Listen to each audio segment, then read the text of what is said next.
Good evening बेटा.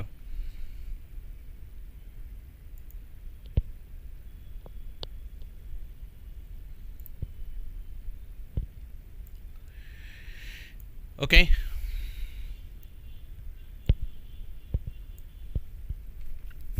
Homework question में कोई दिक्कत? Any problem?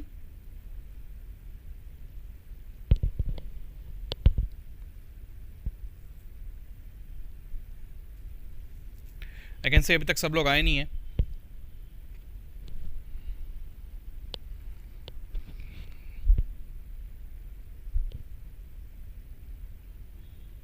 गुड इवनिंग बेटा.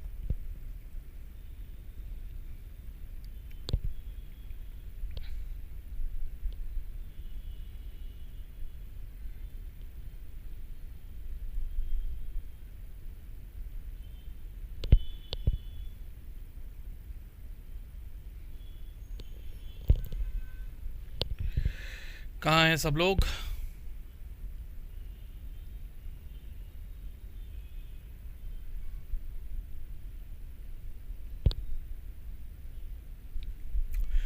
अच्छा, इन द मीन टाइम कल का डिस्कस कर लेते हैं. मॉर्निंग में आप लोगों ने कहा था कि मॉर्निंग में हम लोग जल्दी भी रख सकते हैं. मुझे याद है ग्रुप में आपने कहा था. So let's make it 7. ठीक है. Hello Saurabh, good evening. Let's make it 7. कल मॉर्निंग 7 o'clock. ठीक है. All of you okay? Morning rather early morning, 7 to 9. Okay, I hope that's fine with everyone.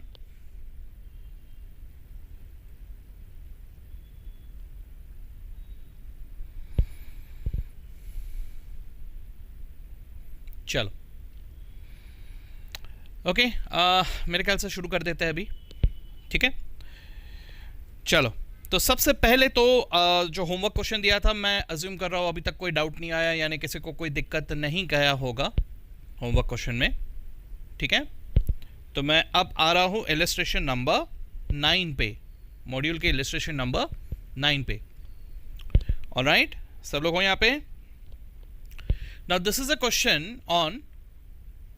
Yes, homework में कोई दिक्कत है? मैं वही पूछ रहा हूं. आपने तो शेयर किया है, वो तो करेक्ट था.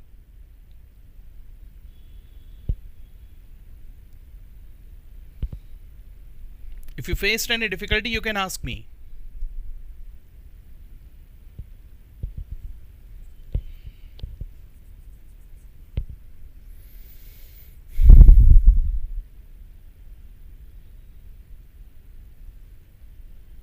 ओके, चलो गुड. चलो तो फिर आगे बढ़ते हैं अभी इलस्ट्रेशन नंबर 9 पे. Rashmi limited, all of you there? Rashmi limited issued at par 1,00,000 equity shares of ₹10 each, payable at 2.5 on application, 3 on allotment, 2 on first call and balance on final call. All the shares were fully subscribed. Mr. Nair, who held 10,000 shares, paid full remaining amount on first call. यानी second call के पैसे भी उन्होंने first call के साथ में ही दे दिए. अब उम्मीद करता हूं कि अब तक भूले नहीं आप लोग कॉल्स इन एडवांस की एंट्री क्या किया करते थे हम लोग, ये आप लोग भूले नहीं, ऐसा उम्मीद करता हूं. ठीक है. The final call was made after 3 months from first call was fully paid, except a shareholder having 1,000 shares who paid his due amount after 2 months along with the interest on calls in arrears. Okay. Company also paid interest on calls in advance to Mr. Nair. Give journal entries to record these transactions.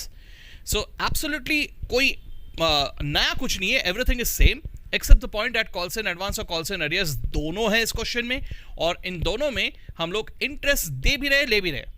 यानी calls in advance में हम लोग क्या करेंगे? Calls in advance में हमें interest मिलेगा कि देना होगा? बताइए. कॉल्स इन एडवांस में हमें इंटरेस्ट लेना होगा कि हम इंटरेस्ट देंगे? कॉल्स इन एडवांस की बात कर रहा हूं मैं. इस पे हमें इंटरेस्ट देना है कि हमें इंटरेस्ट मिलेगा?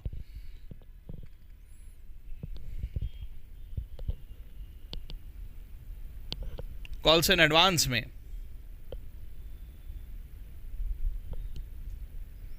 सोच समझ के जवाब देना है. देंगे? पक्का?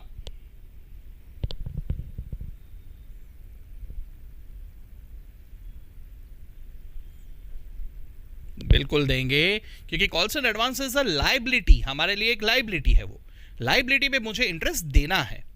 और calls and arrears is like an asset, receivable, तो रिसीवेबल पे इंटरेस्ट भी मिलेगा, राइट?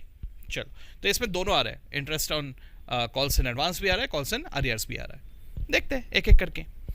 अब जब भी ऐसा कोई क्वेश्चन आता है तो सबसे पहले आप लोगों ने क्लियरली एक बात देख लेना है कि क्या आपको इंटरेस्ट का रेट दिया है। मैंने आपको कंपनीज एक्ट का प्रेस्क्राइब रेट भी बता दिया था, इफ यू रिमेंबर, 10 और 12%, राइट? याद है ना? तो अगर यहां पर हमें इंटरेस्ट के बारे में अगर कहीं दिया है, the rate of interest is given, ठीक है, तो मुझे उसी रेट ऑफ इंटरेस्ट को एक्सेप्ट करके आगे बढ़ना है, ठीक है? अगर rate of interest is given, बस एक बात याद रखना है कि the interest rate that is given in the question cannot exceed what has been prescribe by the companies act. उससे ज्यादा नहीं हो सकता। यानी अगर यहां पे इंटरेस्ट में आपको 15%, 18% ऐसा कोई इंटरेस्ट रेट दिखाई दिया, तो आप बिल्कुल वहां पे नोट में लिख के आएंगे कि भाई कंपनीज एक्ट के मुताबिक इतना मैक्सिमम दिया जा सकता है, इससे ज्यादा नहीं दिया जा सकता, and hence you will calculate interest as per the companies act. मान लो मैंने यहां पे ऐसा दिया रहता कि इंटरेस्ट रेट 9% है, एडवांस पे भी अरियर्स पे भी, दोनों पे ही 9% है, ठीक है, एज पर द आर्टिकल्स, ठीक है, देन इन दैट केस मैं 9% से कैलकुलेट करता, ठीक है। The companies act has prescribe the maximum rate, okay, उससे कम किया जा सकता है लेकिन बढ़ाया नहीं जा सकता, ओके। तो हमें अगर क्वेश्चन में प्रिस्क्राइब रेट से कम रेट पे अगर कोई भी इंटरेस्ट दिया है तो हम उस रेट से बिल्कुल कैलकुलेट करेंगे इंटरेस्ट, लेकिन ज्यादा रेट अगर क्वेश्चन में दिया है तो ज्यादा रेट से हम कैलकुलेट नहीं करेंगे, we will follow what is prescribe by the companies act. यहां तो कुछ दिया ही नहीं है, तो कुछ नहीं दिया है तो कंपनीज एक्ट का ही रेट लेंगे, और क्या करेंगे, एज सिंपल एज दैट। ये तो हमेशा से चला आ रहा है। अरे भाई आप सोच के देखो, पार्टनरशिप पे ऐसा नहीं किया, आप सोच के देखो एक बार, पार्टनरशिप पे भी कई बार ऐसा होता था, जैसे पार्टनर्स लोन है ना, तो पार्टनर्स लोन का अगर रेट ऑफ इंटरेस्ट प्रिस्क्राइब नहीं है, ऐसा होता था ना क्वेश्चन में, आपने देखा भी होगा शायद, अगर रेट ऑफ इंटरेस्ट प्रिस्क्राइब नहीं है तो आप क्या करते थे? चलो बताओ, पार्टनरशिप का भी रिवाइज हो जाएगा, कितने जनों को याद है? पार्टनर्स लोन क्या rate of interest, if nothing is mention, क्या रेट ऑफ इंटरेस्ट दिया जाता है? सर ऑफ ट्रैक चले गए सर, कंपनीज एक्ट से सीधा जंप मार के पार्टनरशिप में। बिल्कुल, आपके एग्जामिनेशन की तैयारी के लिए पार्टनरशिप क्या, अगर बेसिक्स पे भी जंप मारना पड़ा तो क्या दिक्कत है? Yes, correct answer, very good, याद है 6%, ठीक है। तो अगर हमें क्वेश्चन में मेंशन नहीं दिया रहता तो हम 6% से कैलकुलेट करते थे, है ना, तो सेम यहां पर भी वही होगा, वैसा ही कुछ है, ठीक है। चलो देखते हैं इसको भी quickly, we will look at answer given in the module, और वैसे ही आगे बढ़ जाते हैं अभी जल्दी जल्दी, ठीक है। चलो ठीक है, ओके। सो रश्मि लिमिटेड, ये तो ठीक है, पढ़ तो लिया हम लोगों ने। अब सीधा क्वेश्चन देखते हैं। सबसे पहले तो एप्लीकेशन मनी का एंट्री होगा 1 लाख शेयर्स पे 2.5 लाख रुपए। Bank account debit to share application 2.5 lakh, ये रहा, ओप्स 1 मिनट, हाँ, bank account debit to share application 2.5 lakh, ठीक है। उसके बाद पैसे तो सॉरी ड्यू की एंट्री करेंगे, यानी share application account debit to share capital 2.5 lakh. चाहो तो इसके साथ साथ आप अलॉटमेंट का भी मर्ज कर दो 3 लाख। तो share application debit 2.5 lakh to share capital, अलग अलग किया है इन्होंने। उसके बाद share allotment account debit to share capital, आप दोनों अलग अलग भी पास कर सकते हो, चाहो तो मर्ज भी कर सकते हो, कोई दिक्कत वाली बात नहीं यहाँ पे, ठीक है, ओके। उसके बाद ये एडवांस और अरियर्स कहाँ था? फर्स्ट कॉल में था, ठीक है।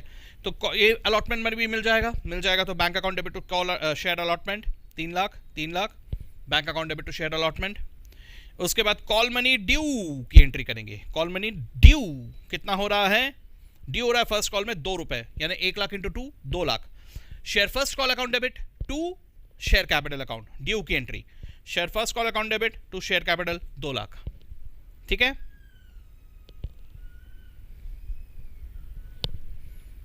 ओके,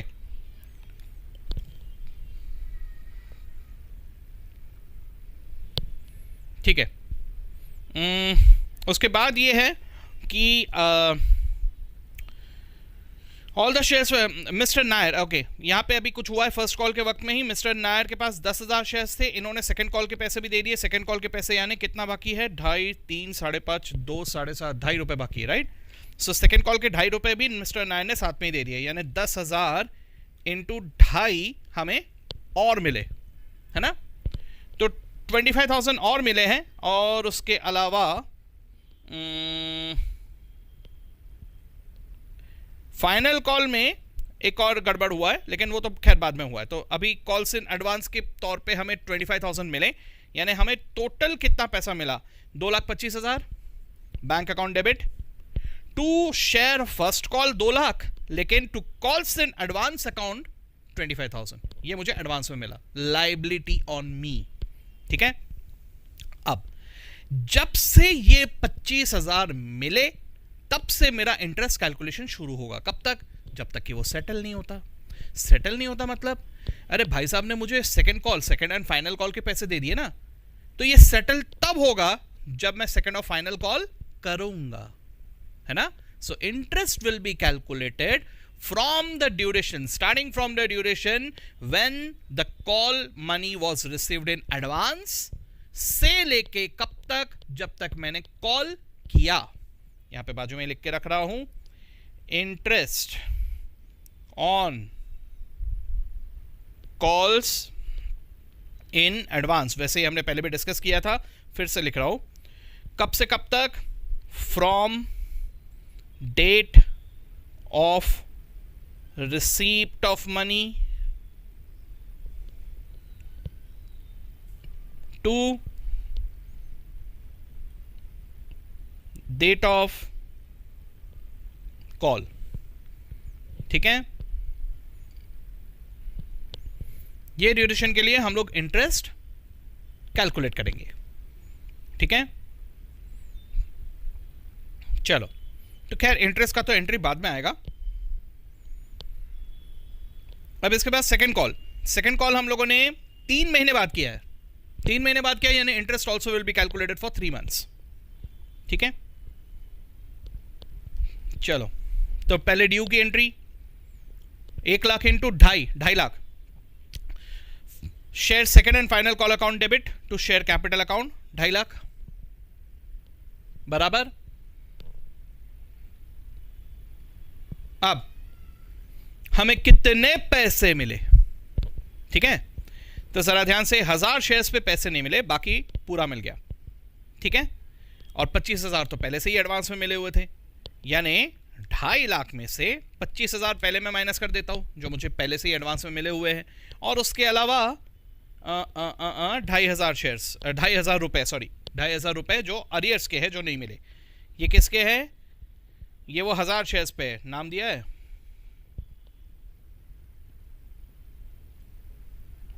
नहीं नाम तो नहीं दिख रहा मुझे, एक्सेप्ट अ शेयर होल्डर ऐसा करके दिया है। A share holder having 1000 shares who paid his due amount after 2 months along with interest on calls and arrears. तो इसके पैसे भी हमें नहीं मिले, यानी 2,22,500 रुपए मिले, राइट। 2.5 लाख में से मैंने माइनस किए 25,000 जो एडवांस के मिले हुए थे, और 2,500 कॉल्स इन अरियर्स के। सो 2,22,500 से बैंक डेबिट।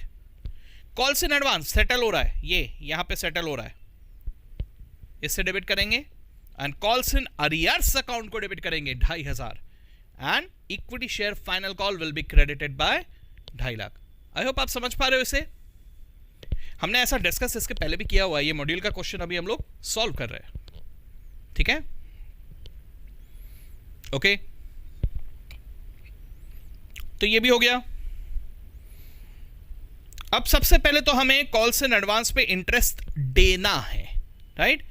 तो चलो ये भी कैलकुलेट कर लेते हैं। कॉल्स इन एडवांस का अमाउंट कितना था, अमाउंट था 25,000 रुपए। कॉल्स इन एडवांस का क्या रेट है, 10 की 12। कॉल्स इन एडवांस देखो सिंपल सा है, जब देना है ना तब ज्यादा रेट है, लेते वक्त कम रेट है as per companies act, okay. तो हम लोग कॉल्स इन एडवांस में इंटरेस्ट दे रहे हैं, so as a result the rate is high, 12%। तो 25,000 पे 12% for how many months, 3 months, 3 महीने बाद कॉल हुआ था। सो इंटू 3/12, 750 बराबर। तो यहां पे पहले ड्यू की एंट्री, हमें लेना है इंटरेस्ट, सॉरी हमें देना है इंटरेस्ट, तो फिर interest account will be debited and share holders account will be credited. Interest को डेबिट किया और शेयर होल्डर्स को पेबल करके दिखा दिया, आई एक्सेप्टेड माई ऑब्लिगेशन। और उसके बाद जब पैसे दे देंगे share holders account debit to bank, as simple as that. ठीक है, यस 1/4 बिल्कुल वो भी चलेगा। एंड उसके बाद कॉल्स एंड अरियर्स, इस पे भी तो इंटरेस्ट मिलेगा, तो 2500 रुपए 2 महीने बाद दिया था इसने। इस पे क्या रेट, कॉल्स एंड एरियर्स पे 10%। ठीक है, तो इस पे 10% निकाल लो, 2500 पे 10% इंटू 2/12, 2 महीने का आ रहा है ना सबको। क्वेश्चन में दिया है 2 महीने, कहां से आया सर, क्वेश्चन में दिया है, क्वेश्चन को देखो। 1000 shares, ये यहाँ पे 1000 shares who paid his due amount after 2 months along with the interest on calls and arrears, 2 महीने के बाद दिया है ना। तो 2 महीने का इंटरेस्ट आता है 41.67 बराबर। तो 41.67 इतना रुपए मुझे शेयर होल्डर्स से लेना है, इसलिए शेयर होल्डर्स के अकाउंट को डेबिट और इंटरेस्ट अकाउंट को क्रेडिट।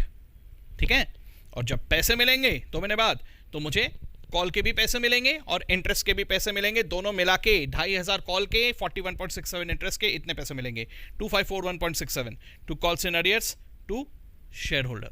शेयर होल्डर को मैंने 41.67 से डेबिट किया था, कॉल्स इन अरियर को मैंने 2500 से डेबिट किया था, दोनों account will B now settled. Simple सा था ये। ठीक है, बढ़े आगे।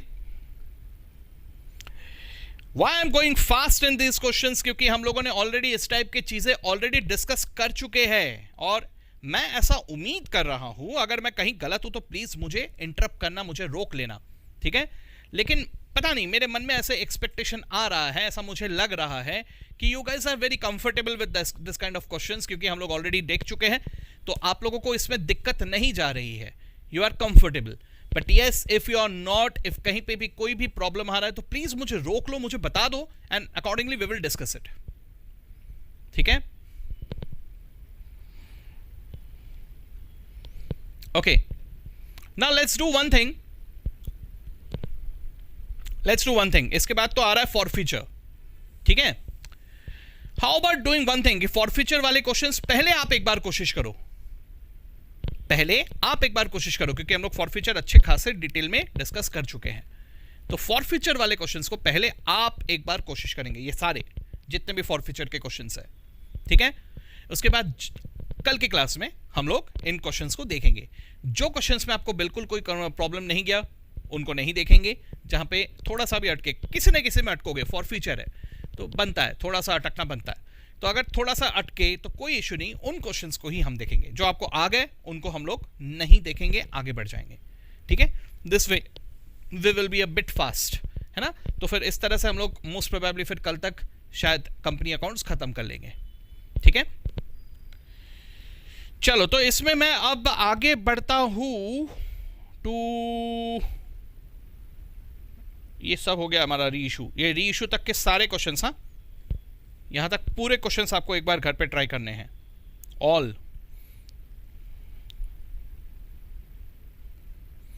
एंड ये प्रेजेंटेशन वाले मैटर को लेकर टेंशन नहीं लेना, ये वाले जो क्वेश्चन है इसको छोड़ देना मेरे लिए, ये हम लोग डिस्कस करेंगे। ठीक है,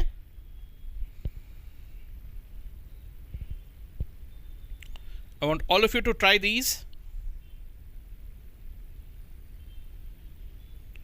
एक ये वाला क्वेश्चन को देख लेते हैं।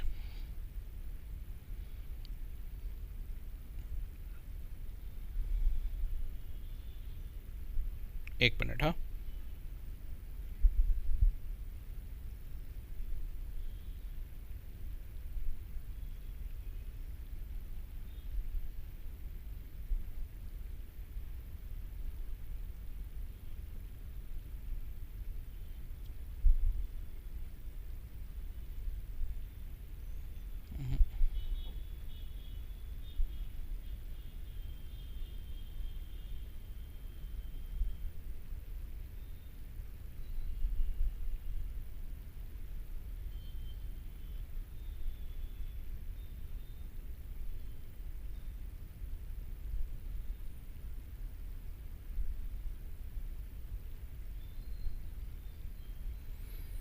चलो इस क्वेश्चन को देख लेते हैं,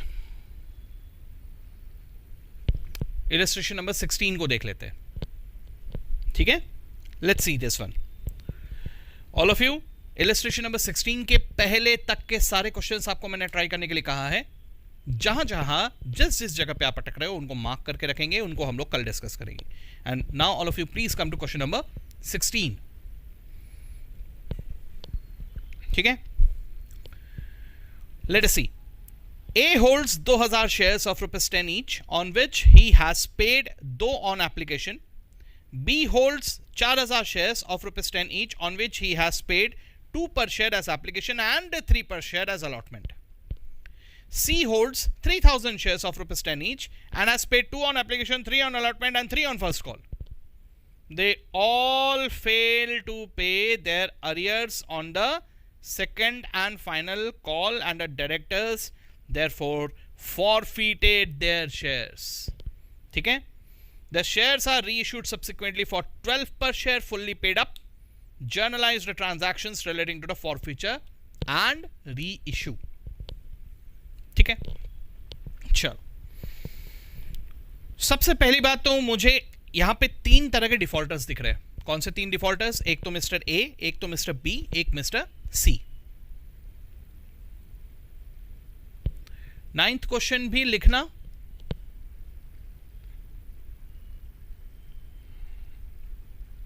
एक मिनट, कौन सा बोल रहे हो देख लें दो।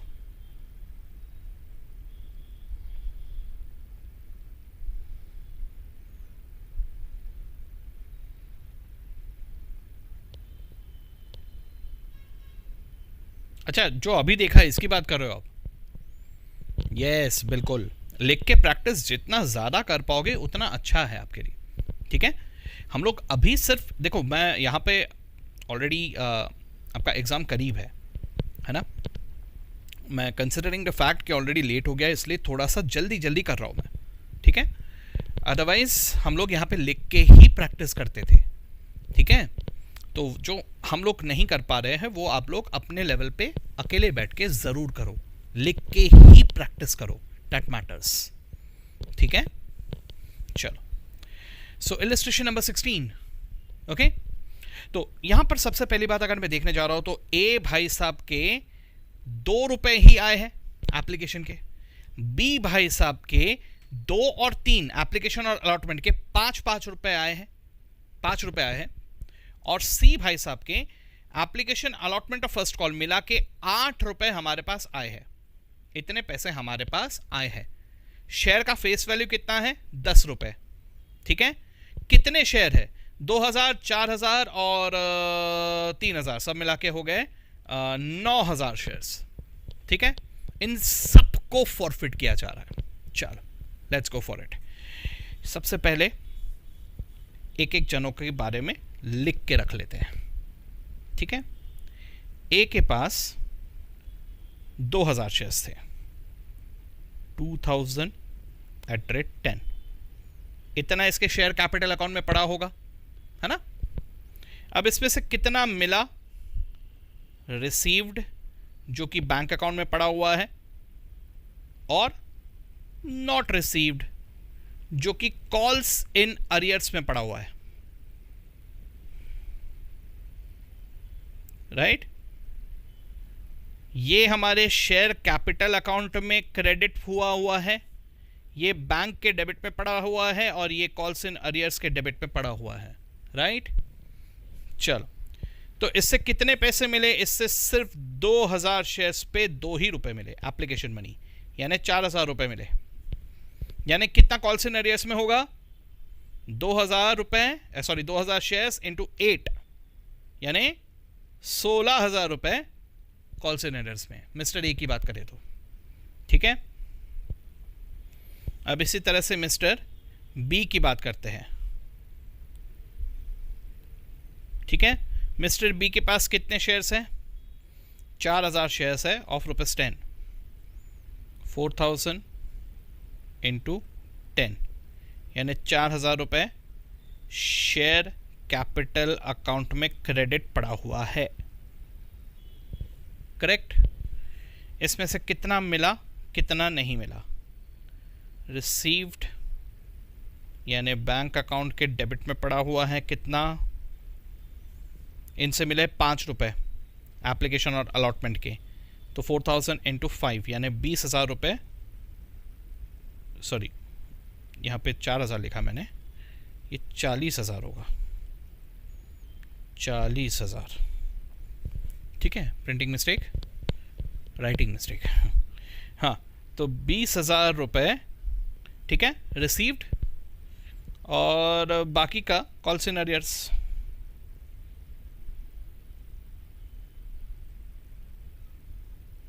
कितना, बाकी के 20,000, ठीक है।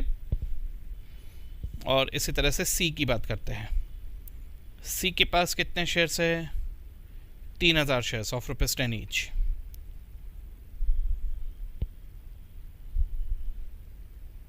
$30,000, ठीक है।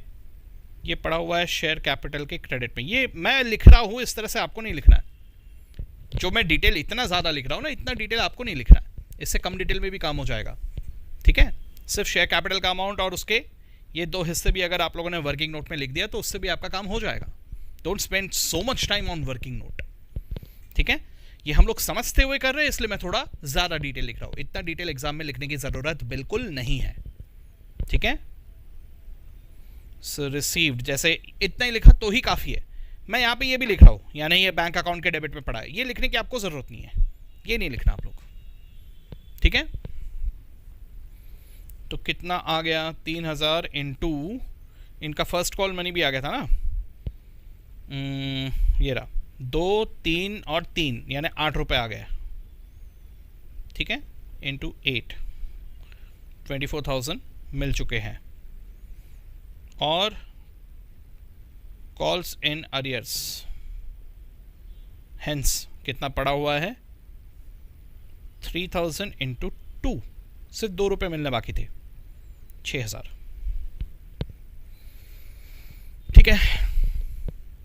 चलो अब एक काम करो, ये इन सब का टोटल ले लो, कितना आ रहा है कॉल्स इन अरियर्स का,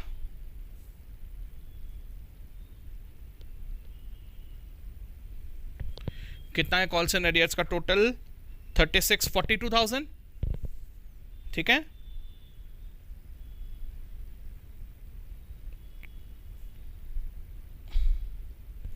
करेक्ट। और हमें शेयर फॉरफीचर में कितना ट्रांसफर करना है, शेयर फॉरफीचर याद है ना, जितना भी बैंक में पड़ा होता है that is the money that is transfer to share forfeiture. देख लेते हैं, शेयर फॉरफीचर में आना चाहिए एक तो इतना 4,000, ये 20,000 और ये 24,000, सब मिला के कितना हो गया 48,000। चेक कर लो एक बार,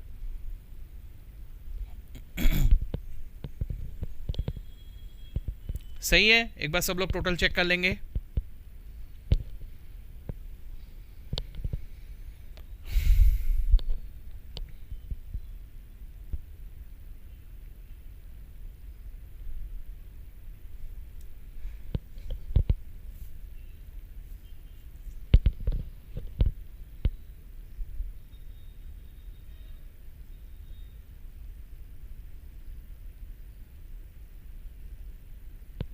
ठीक है, अब हम लोग मॉड्यूल का जर्नल एंट्री देखते सीधा, ठीक है। देख लो, शेयर कैपिटल अकाउंट, अच्छा इन्होंने कॉल्स इन अरियर्स यूज नहीं किया, ठीक है। हम लोग कोई बात नहीं, हम लोग कॉल्स इन अरियर्स का भी देख लेंगे यहीं पे, ठीक है। कैसे देखेंगे सर, बताता हूँ ना। देखो, सबसे पहले तो टोटल मिला के 9,000 शेयर्स थे, सबको कैंसिल करना है, तो शेयर कैपिटल को डेबिट कर देंगे, कितने से, उनके फेस वैल्यू से। सो 9,000 शेयर्स इंटू 10 यानी 90,000 से share capital account will be debited, cancel किया, ठीक है। इन्होंने ये तीनों को क्रेडिट किया, हम लोग सीधा कॉल्स इन अरियर्स को क्रेडिट कर देंगे। कॉल्स इन अरियर्स कितने से क्रेडिट होगा भैया, जितना भी बैलेंस है, कितना बैलेंस था कॉल्स इन अरियर्स में 42,000, ठीक है। तो हम 42,000 से कॉल्स इन अरियर्स को क्रेडिट कर देंगे, ठीक है। एक बार हम लोग क्रॉस चेक कर लेते, देखो ये तीनों का टोटल देखो कितना है, इन्होंने भी वही किया हुआ है, ठीक है। बस फर्क सिर्फ इतना है कि ये भी हम लोगों ने सीखा था कि कॉल्स इन अरियर्स में यूज करने की जगह, ये नाम यूज करने की जगह we can keep it in the respective call accounts, तो ये इन्होंने वही किया हुआ है, ठीक है।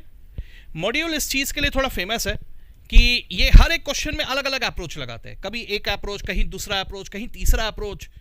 तो एज अ स्टूडेंट अगर कोई पहली बार कोई अगर पढ़ रहा है तो वो बेचारा कंफ्यूज हो जाता है, सर ये वाला करना कि ये वाला करना। भैया सारे तरीके अपनी अपनी जगह सही है, बस प्रेजेंटेशन अलग अलग है, ठीक है? तो उससे टेंशन नहीं लेना, ठीक है? अपने तरीके से भी जाओ, कोई इशू नहीं है।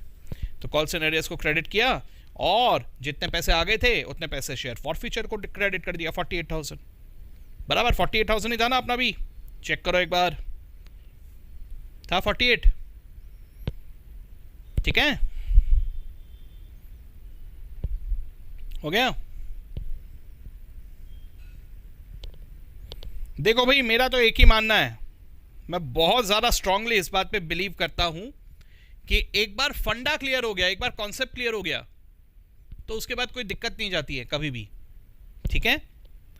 तो मैंने कॉन्सेप्ट एक बार आपको बताया, इसका प्रैक्टिस भी हम लोगों ने किया है, बस आप लोगों को ईमानदारी से रिवाइज करते रहना है, नहीं तो भूल जाओगे, ठीक है?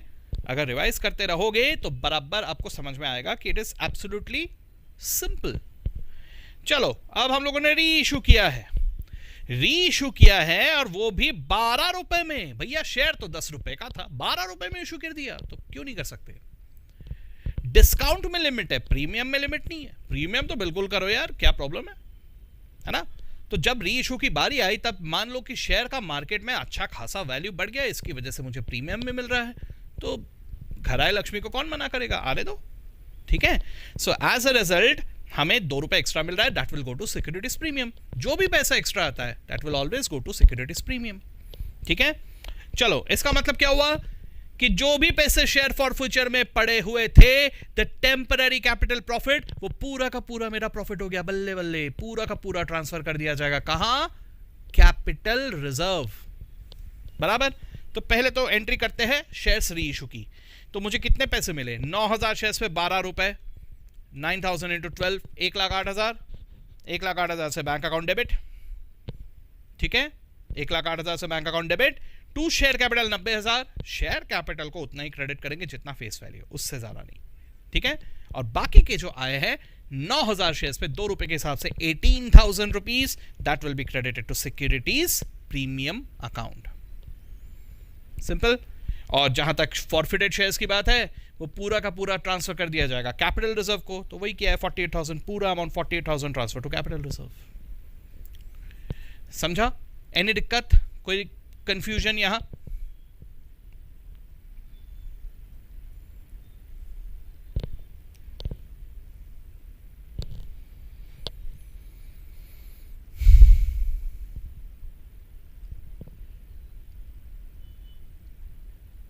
चलो दैट्स गुड। इसके बाद आ जाता है issue of shares for consideration other than cash, ठीक है? ये भी हम लोगों ने डिस्कस किया था इफ यू रिमेंबर, ठीक है? क्वेश्चन देख लेते हैं, रेडी?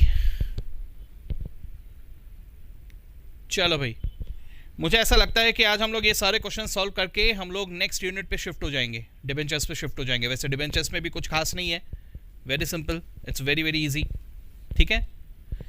चलो तो क्या नजर आ रहा है आपको? X company limited was incorporated with an authorized share capital of 90,000 equity shares, okay, of rupees 10 each.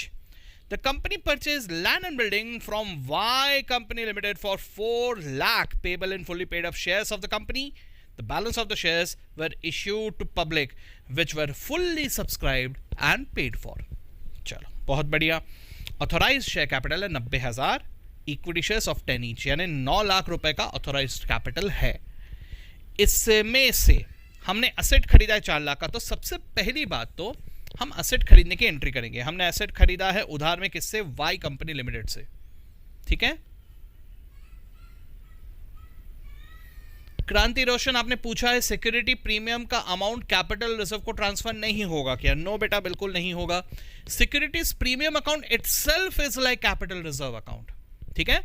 बस 2 अलग अलग अकाउंट सिर्फ इसलिए मेंटेन होंगे, securities premium account will be maintain separately and capital reserve account will be maintain separately. ये 2 अलग अलग account maintain किए जाएंगे। ये दोनों अलग अलग इसलिए मेंटेन किए जाएंगे क्योंकि कैपिटल रिजर्व तो ऑलरेडी रेस्ट्रिक्शंस वाला अकाउंट है, लेकिन उससे भी ज्यादा रेस्ट्रिक्शन सिक्योरिटीज प्रीमियम अकाउंट में। तो सिक्योरिटीज प्रीमियम एकदम सख्त रूल्स एंड रेगुलेशंस वाला है, इसमें बहुत स्ट्रिक्ट रूल्स एंड रेगुलेशंस है, सिलेक्टेड यूज आता है। कैपिटल रिजर्व में भी सिलेक्टेड यूज आता है, लेकिन कैपिटल रिजर्व को थोड़ी कंपैरेटिवली ज्यादा आजादी मिली है कंपेयर टू सिक्योरिटीज प्रीमियम। है दोनों ही कैपिटल प्रॉफिट्स, बिल्कुल कैपिटल प्रॉफिट्स है, लेकिन दोनों को अलग अलग रखा जाएगा। सिर्फ इसलिए रखा जाएगा क्योंकि कैपिटल रिजर्व को कंपैरेटिवली थोड़ी ज्यादा आजादी है, सिक्योरिटीज प्रीमियम को आजादी थोड़ी कम है। ठीक है, आई होप आपका डाउट क्लियर हो गया बेटा।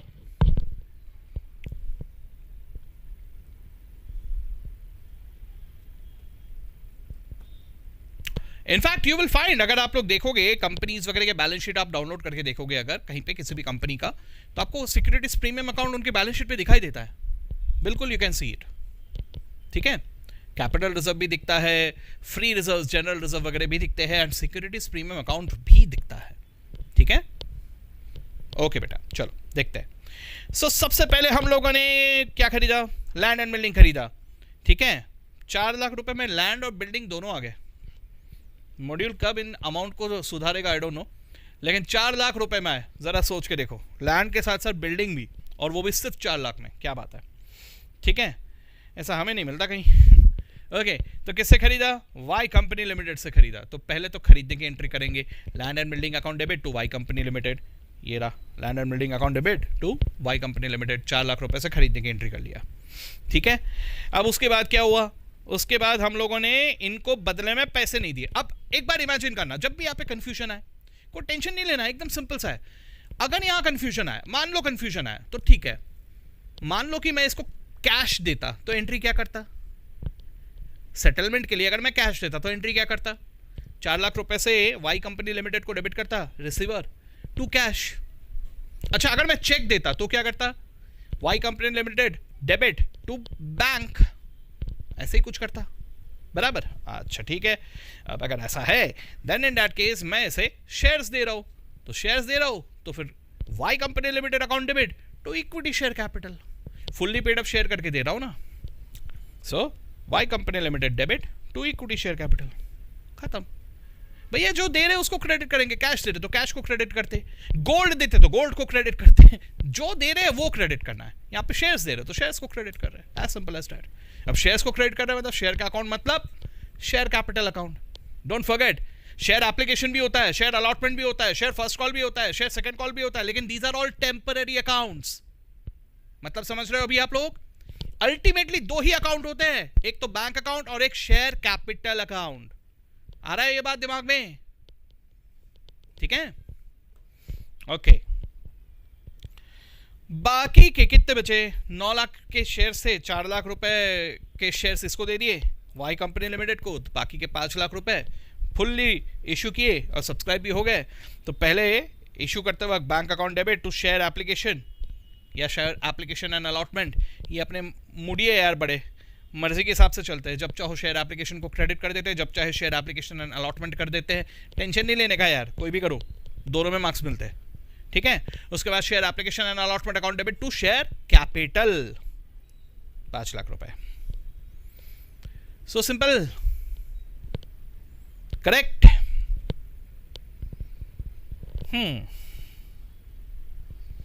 अब ये भी हमसे कभी कभी पूछते हैं, ये इसको अभी देखना बाकी है, अभी तक हम लोगों ने देखा नहीं है, we will come back to this. लेकिन ये भी कभी कभी पूछते हैं कि मतलब ये बैलेंस शीट पे दिखेगा कैसा। They ask you to make an extract of the balance sheet, कि जस्ट बताओ कि बैलेंस शीट पे ये दिखेगा कैसा। ठीक है, अब ऐसे इसमें बैलेंस शीट को हमें टैली नहीं करना होता, ये बात हमें ध्यान में रखना है। We don't have to tally the balance sheet, हमें इसे दिखावा करना है, मतलब ये बैलेंस शीट में ऐसा ऐसा दिखेगा। ठीक है, बस ऐसा दिखा के छोड़ देना है। तो उसके लिए हमें थोड़ा बैलेंस शीट के फॉर्मेट में जाना होगा, जो मैंने अभी तक आपको नहीं बताया।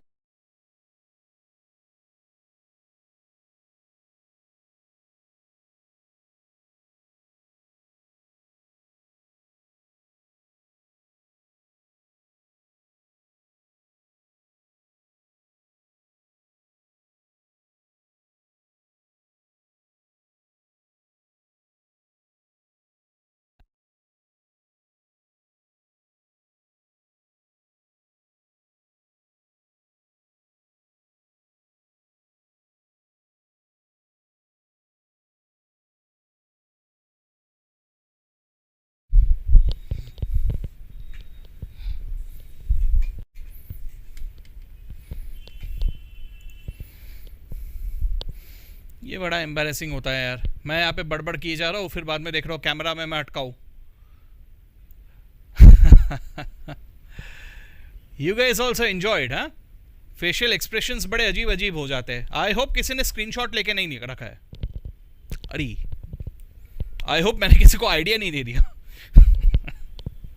ओके चलो, ओके बढ़ जा आगे।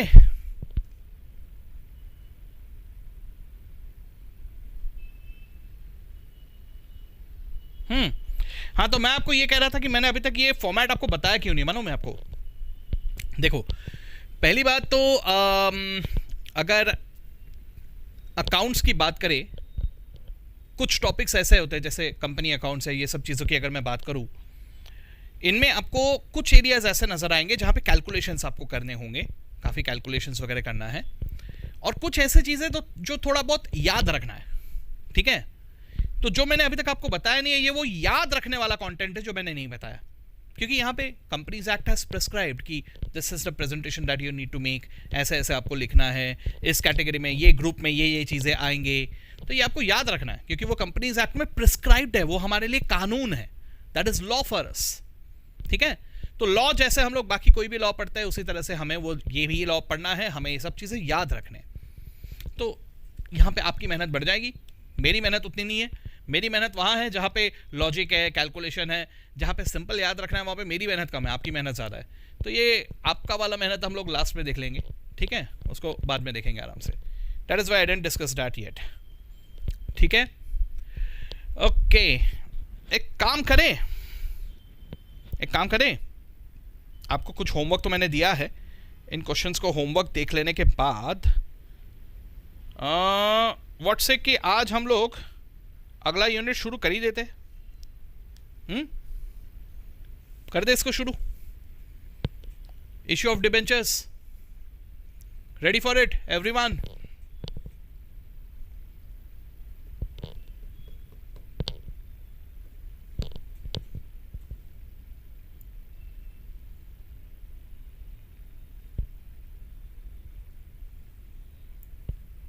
अरे भाई सब हो कि नहीं? Yes okay. ये YouTube का लैग का बड़ा परेशानी है यार। मैं यहाँ पे बोल के चुपचाप बैठा रहता हूँ और आप लोगों का जवाब थोड़ी देर बाद आता है। आप लोग शायद इमीडिएटली टाइप करते हो आंसर, लेकिन मेरे पास पहुँचता लेट है, तो ठीक है यार, अब क्या कर सकते हैं। सो शुरू करते हैं इशू ऑफ डिबेंचर्स, ठीक है? पहली बात, डिबेंचर क्या होता है, ठीक है? सबसे पहले तो थ्योरी आएगा, डिबेंचर होता क्या है, ठीक है? शेयर्स और डिबेंचर्स में क्या फर्क होता है, ठीक है? सिंपल सा है। शेयर में आपको ओनरशिप मिलता है, ठीक है? अगर आप शेयर एक्वायर कर रहे हो, यू बिकम द ओनर। लेकिन यस विश्वजीत, बिल्कुल, कल से मॉर्निंग है, मॉर्निंग 7 बजे, ठीक है? 7 to 9। वो जूम का कुछ मेजर कुछ इशू है, वो मैंने अभी उस पर देख नहीं रहा हूँ, I have left it to the management. वो बताएंगे मुझे कब अवेलेबल होगा, क्या होगा, वो मुझे समझ में नहीं आ रहा है क्या है। सो मैं बेटर ये है कि पढ़ाने में कॉन्सेंट्रेट करता हूँ, ठीक है? सो देखते हैं अभी वो। Yes, 7 o'clock morning, okay? Yes, चलो भाई, तो मैं ये कह रहा था कि what is debenture. Yes 7 to 9 बिल्कुल, मॉर्निंग 7 to 9, कोई इवनिंग मत ले लेना, ठीक है?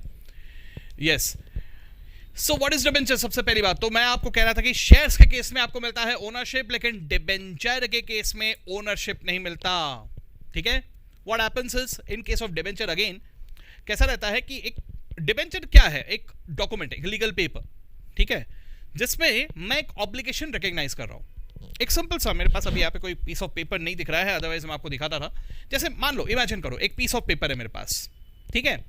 इस पीस ऑफ पेपर में मैं लिख देता हूं कि ये 100 रुपए का है, ये एक document, I owe you 100 rupees against this piece of paper, ठीक है? तो मैं ये पीस ऑफ पेपर आपको दे रहा हूं, बदले में मैं आपसे 100 रुपए ले रहा हूं। तो आपके पास ये सबूत है कि आपके पास ये पीस ऑफ पेपर है जिसमें आप कहोगे कि हाँ सर को हमको 100 रुपए देने हैं, और मैंने 100 रुपए आपसे ले लिए।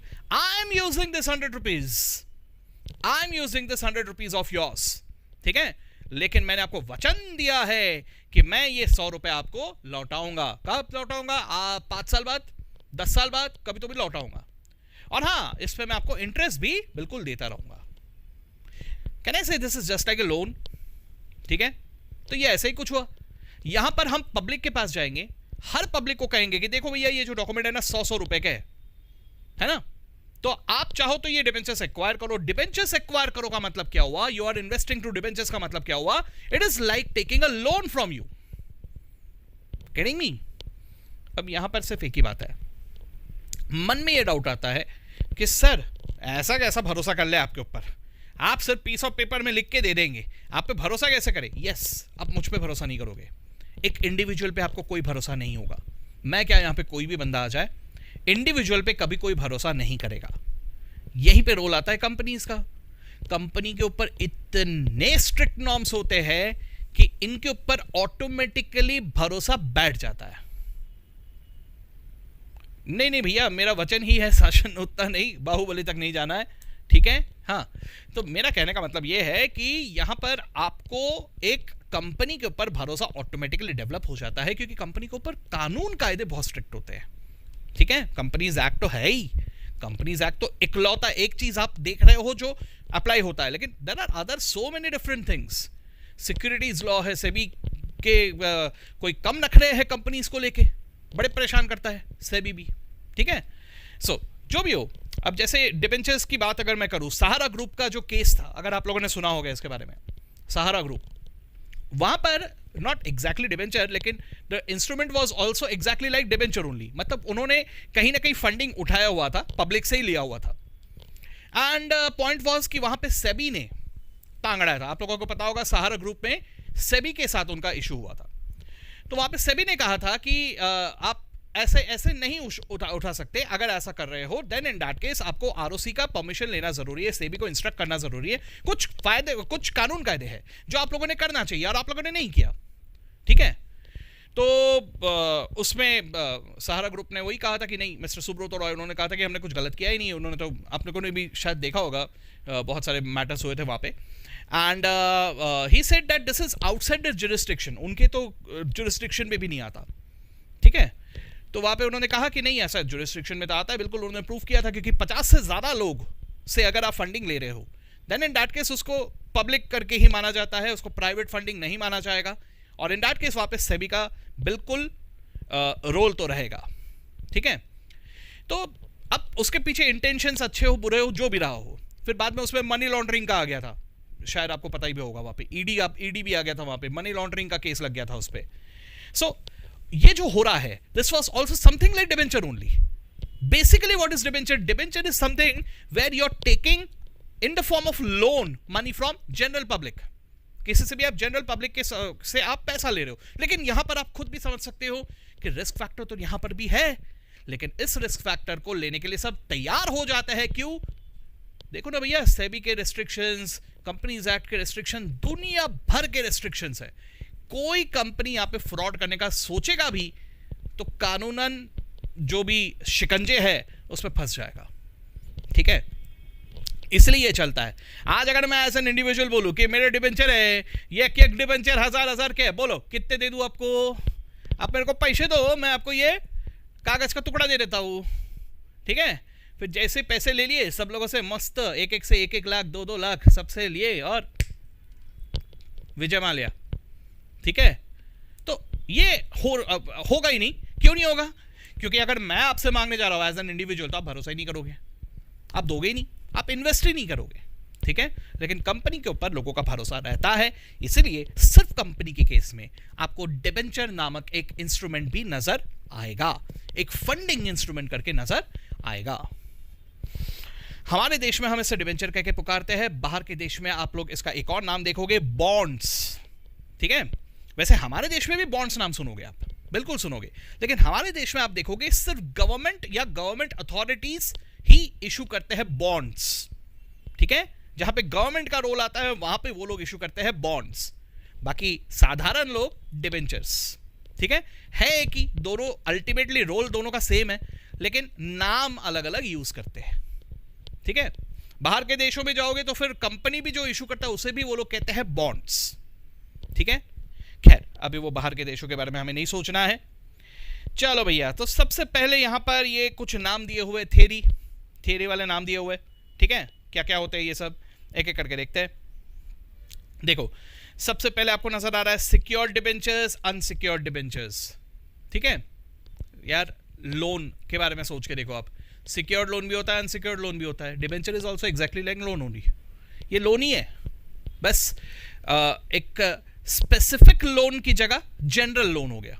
मतलब सर देखो स्पेसिफिक लोन मतलब अगर आप लोन लेने जाते हो तो you go to a bank, आप एक स्पेसिफिक बैंक में जाओगे, स्टेट बैंक जाओगे, HDFC जाओगे, ICICI जाओगे, कहीं ना कहीं जाओगे, वहां से बोलोगे ए बाबा मेरे को ना तू एक काम कर 5,000 करोड़ दे, एक काम कर 10,000 करोड़ दे, ठीक है। तो व्हाटएवर लोन का एक अमाउंट हम लोगों ने मांगा, तो यहां पे पूरा फंडिंग एक ही बंदा कर रहा है, गेटिंग मी। लेकिन डिबेंचर्स के केस में आप एक बंदे से नहीं, आप बहुत सारे अलग अलग लोगों से पैसे ले रहे हो, गेटिंग मी। तो this is a generalised category of loan. तो यहां पर आप जैसे लोन के केस में सिक्योर्ड लोन होता है, वैसे यहां पर भी सिक्योर्ड डिबेंचर्स होते हैं, यानी उस लाइबिलिटी के अगेंस्ट में you are giving some kind of assurance कि भैया ये है, एसेट वगैरह है, गेटिंग मी। तो दैट इज सिक्योर्ड डिबेंचर। और एविडिया तो unsecured debentures, most of the debentures are unsecured, by the way, याद रखना। ओके, दूसरा है convertible debentures, non convertible debentures, ठीक है। What you mean by this? Convertible debenture मतलब ये वो डिबेंचर है जिनका मॉनेटरी सेंस में आप कुछ पोर्शन या पूरा पोर्शन शेयर्स में कन्वर्ट कर सकते हो, ठीक है। देखो भैया एक बात याद रखना, बहुत सारे जन यहाँ पे गलत समझते हैं। कन्वर्टेबल डिबेंचर का मतलब ऐसा नहीं होता कि पार्ट ऑफ या full of the debenture will be converted into share, यानी वो कागज का टुकड़ा जो है वो हम लोग सीधा शेयर्स में कन्वर्ट कर देंगे। मतलब अगर मैं ऐसा कहता हूं कि it is partly convertible, 50% convertible, तो उस पेज को मैं आधा फाड़ूंगा, आधा शेयर आधा डिबेंचर, ये ऐसा नहीं सोचना ऐसा कुछ नहीं होता। वैसे भी शेयर्स कागज फिजिकल फॉर्म में तो होता है नहीं, it is in demat form, dematerialised form, right. तो बात को समझो, when I'm talking about convertible debentures, so like say for example one debenture is of 100, बराबर, so I am accepting this 100 as an investment in the form of loan, आपने loan दिया, ठीक है, हमारे पास ये पैसे आए हैं and I'm recognizing my obligation towards you as an outsider, है ना। अगर ये कन्वर्टेबल होगा तो कुछ टाइम के बाद यही डिबेंचर को मैं मान लूंगा एज शेयर्स, यानी आपके 100 रुपए तो मेरे पास रखे ही है, अब तक मैं आपकी तरफ ऑब्लिगेशन मान रहा था एज एन आउटसाइडर, लेकिन अब ये 100 रुपए आपके अभी भी मेरे पास रखे, इसको मैं मानूंगा as my obligation towards you as an owner. आप ओनर हो, आपके 100 रुपए का कैपिटल पड़ा है मेरे पास, मैं ऐसा मान लूंगा। दिस इज कन्वर्टेबल डिबेंचर, ठीक है। अब कन्वर्टेबल डिबेंचर क्यों इशू करते हैं सर? देखो कई बार बहुत सारे अलग अलग चीजें रहते हैं, जैसे एक बहुत बड़ी कंपनी है, इस कंपनी के शेयर्स हम एक्वायर करना चाहते हैं, हम चाहते हैं, तो ज़रा सोच के देखिए, मेरे चाहने से ही मुझे शेयर मिल जाएगा ये ज़रूरी नहीं होता। आप ज़रा सोच के देखो, अगर IPO आया, बड़े बड़े कंपनी के IPO आते हैं, रिलायंस का IPO आया, ठीक है, लाइन लग जाती है लोगों की, सबको शेयर्स चाहिए। अब मुझे एक बात बताओ, आपको भी शेयर्स चाहिए, मुझे भी शेयर्स चाहिए, ज़रूरी है क्या कि हम लोगों ने IPO में अगर अप्लाई किया तो मुझे शेयर्स मिलेंगे ही? गारंटी नहीं है, नहीं भी मिल सकता है, गेटिंग मी। तो एज अ रिजल्ट अगर मैं किसी कंपनी का शेयर होल्डर बनना चाहता हूं तो जरूरी नहीं, it is not that easy कि मैं एकदम से शेयर होल्डर बन जाऊं, गेटिंग मी, और वो भी मेरे मुताबिक दाम पे। तो ऐसे में क्या होता है कि देखो, डिबेंचर इज समथिंग जो कंपनी के लिए कई बार फायदेमंद होता है। कैसे फायदेमंद होता है देखो मैं बताता हूं। आप डिबेंचर में पहली बात तो रेट ऑफ इंटरेस्ट कम होता है, ठीक है। एवरीथिंग हैज सम कॉस्ट, ये आगे चल के आप लोग पढ़ोगे इसके बारे में, हर चीज की एक कीमत होती है, फंडिंग की भी कीमत होती है, ठीक है। तो अगर आप शेयर्स के फॉर्म में फंडिंग करते हो ना, फंड्स रेज करते हो, तो आपको महंगा पड़ता है वो, ये आप लोग समझोगे आगे चल के, आपको ये महंगा पड़ता है। लेकिन यहीं पे अगर ये फंडिंग आपने डिबेंचर्स के फॉर्म में लिया तो आपको ये फंडिंग सस्ता पड़ता है, ठीक है। तो डिबेंचर इज अ सस्ता फॉर्म ऑफ फंडिंग, ठीक है। तो अब बात यह है कि कंपनी भी चाहेगा कि यार ये डिबेंचर्स के फॉर्म में कम से कम 5 साल तक तो पैसे रखे, ठीक है, कम से कम 10 साल तक तो रखे। लेकिन मान लो कि डिबेंचर्स के लिए कोई अप्लाई करने को तैयार नहीं है, तो ऐसे में ये लोग कई बार कन्वर्टेबल डिबेंचर्स एज अ लालच देते हैं. कैसे लालच? यार शेयर्स की तरफ लोग इंटरेस्टेड है, डिबेंचर की तरफ इंटरेस्ट नहीं दिखा रहे, तो हम उनको बोलेंगे ये कन्वर्टेबल है, 5 साल बाद ना ये शेयर्स में कन्वर्ट हो जाएंगे. लोग बोलेंगे कि यार ये शेयर्स वैसे खरीदने जाए तो काफी महंगा मिल रहा है, और वो भी हम लोग शेयर होल्डर बनेंगे क्या, इसकी कोई गारंटी नहीं है, यहां पर तो इजीली हो जा रहा है. So as a result people will come and acquire the debentures. तो इससे क्या होता है, कंपनी को आने वाले 5 साल 10 साल तक कुछ तो फायदा मिलता है, लो रेट ऑफ इंटरेस्ट का एडवांटेज मिल जाता है उनको, plus at the same time यहां पे टैक्स बेनिफिट भी होता है जो आप लोग आगे चल के सीखोगे. डिबेंचर पे जो इंटरेस्ट देते हैं that is a tax deductible item. Income tax act में अगर आप जाओगे तो इनकम टैक्स एक्ट को जब पढ़ोगे, आगे चल के पढ़ना है आपको, है ना, तो उसमें है इनकम टैक्स एक्ट में बहुत सारे ऐसे हेड्स है, उसमें एक देखोगे सेक्शन 36, ठीक है, सब सेक्शन 1 क्लॉज 3 पढ़ोगे आगे चल के. तो जो भी है, तो वहां पर जो भी आपको नजर आएगा वो इंटरेस्ट इनकम टैक्स में डिडक्टेबल माना जाता है, यानी basically you get tax benefit. वो इंटरेस्ट देने से आपका टैक्स बचता है, ठीक है. तो वो पढ़ोगे, अभी उसके बारे में ज्यादा डिटेल में मत जाओ, but yes that tax benefit makes this debenture further cheap. तो कुछ साल तक हम लोगों को उसका बेनिफिट मिल जाता है. So that is the point. इसलिए कन्वर्टेबल डिबेंचर्स इशू किए जाते हैं. तो ये हुआ कन्वर्टेबल. नॉन कन्वर्टेबल मतलब डिबेंचर ही रहेगा, शेयर में कन्वर्ट नहीं होगा. उसके बाद रिडीमेबल डिबेंचर्स. इररिडीमेबल डिबेंचर होता सिर्फ यही है, ये वाला होता नहीं है, ठीक है. What you mean by this? Redeemable का मतलब हुआ कि कुछ साल बाद ये पैसे लौटाए जाएंगे. इररिडीमेबल मतलब कुछ साल बाद हम ये पैसे नहीं देंगे, कभी नहीं देंगे. ऐसा सिर्फ शेयर्स हो सकता है, वो भी इक्विटी. डिबेंचर्स के साथ ऐसा नहीं हो सकता. All debentures compulsorily have to be redeemable. उसके बाद registered debentures and bearer debentures. Bearer debenture मतलब रिस्की वाले, मतलब जिसके हाथ में है उसका, है ना, मतलब मैंने कहा ना ये पीस ऑफ पेपर है. तो बेयरर का मतलब क्या हुआ? देखो, एक पीस ऑफ पेपर, एक डिबेंचर 100 रुपए का है. सो कंपनी ने क्या कहा कि मेरा ऑब्लिगेशन आपकी तरफ, तो आपकी तरफ ये ऑब्लिगेशन कैसा होगा कि ये पीस ऑफ पेपर जो भी लेके आएगा मैं उसको दे दूंगा, ठीक है. तो आप ये पीस ऑफ पेपर लेके गए, बोला कि मैं अभिजीत सेनगुप्ता हूं, मुझे पैसे दो. So since you are the bearer, holder आपके हाथ में, आपको दे देंगे पैसे. Getting me? तो this is called as bearer. आपने बेयरर चेक के बारे में भी सुना होगा, बहुत रिस्की होता है ये. आजकल खैर काफी बंद हो गया ये, अभी नहीं चलता उतना, लेकिन खैर बेयरर चेक भी कुछ ऐसा ही होता है. जैसे मुझे किसी ने एक बेयरर चेक दिया, I will be receiving the money, और मान लो मेरे हाथ से वो चेक घूम गया, आपके हाथ में आ गया, तो वो चेक लेके जाके आप भी उसे कैश करवा सकते हो, ठीक है. बेयरर जिसके भी हाथ में है. So that is bearer debenture. Registered debentures on the other hand, जैसे आप देखते हो ना कि आप लोग क्रॉस करते हो चेक को, उस तरह का हो गया ये. रजिस्टर्ड डिबेंचर में आपका नाम रजिस्टर में मेंशन्ड होता है, तो सिर्फ बेयरर से काम नहीं चलता. ऑल्सो आपको काफी सारे डॉक्यूमेंट्स दिखाने पड़ते हैं, वेरिफिकेशन होता है कि are you the correct person or not. So that's more safe, nothing else.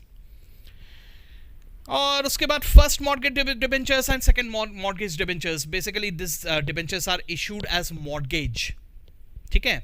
मतलब यहाँ पे ऑब्लिगेशन आपका तब ये होता है जब यू नो कोई डिफॉल्ट हुआ, तो कोई in case of any default this will get active. Okay, so that kind of debentures are there. अब ये जनरली ये सब पे क्वेश्चंस नहीं पूछते हैं उतना, एक आधी बार कभी कभार आया तो आया, ये सब पे नहीं पूछते हैं. जिस एरिया से क्वेश्चन पूछा जाता है वहां चलते हैं. चलो, यस, बट एक बार इन एरियाज को रीड जरूर कर लेना, ठीक है. प्लीज इन सबको एक बार रीड जरूर कर लेना. आई एम नॉट सेइंग कि इन एरियाज में से क्वेश्चन आपको हर एग्जाम में मिलेगा.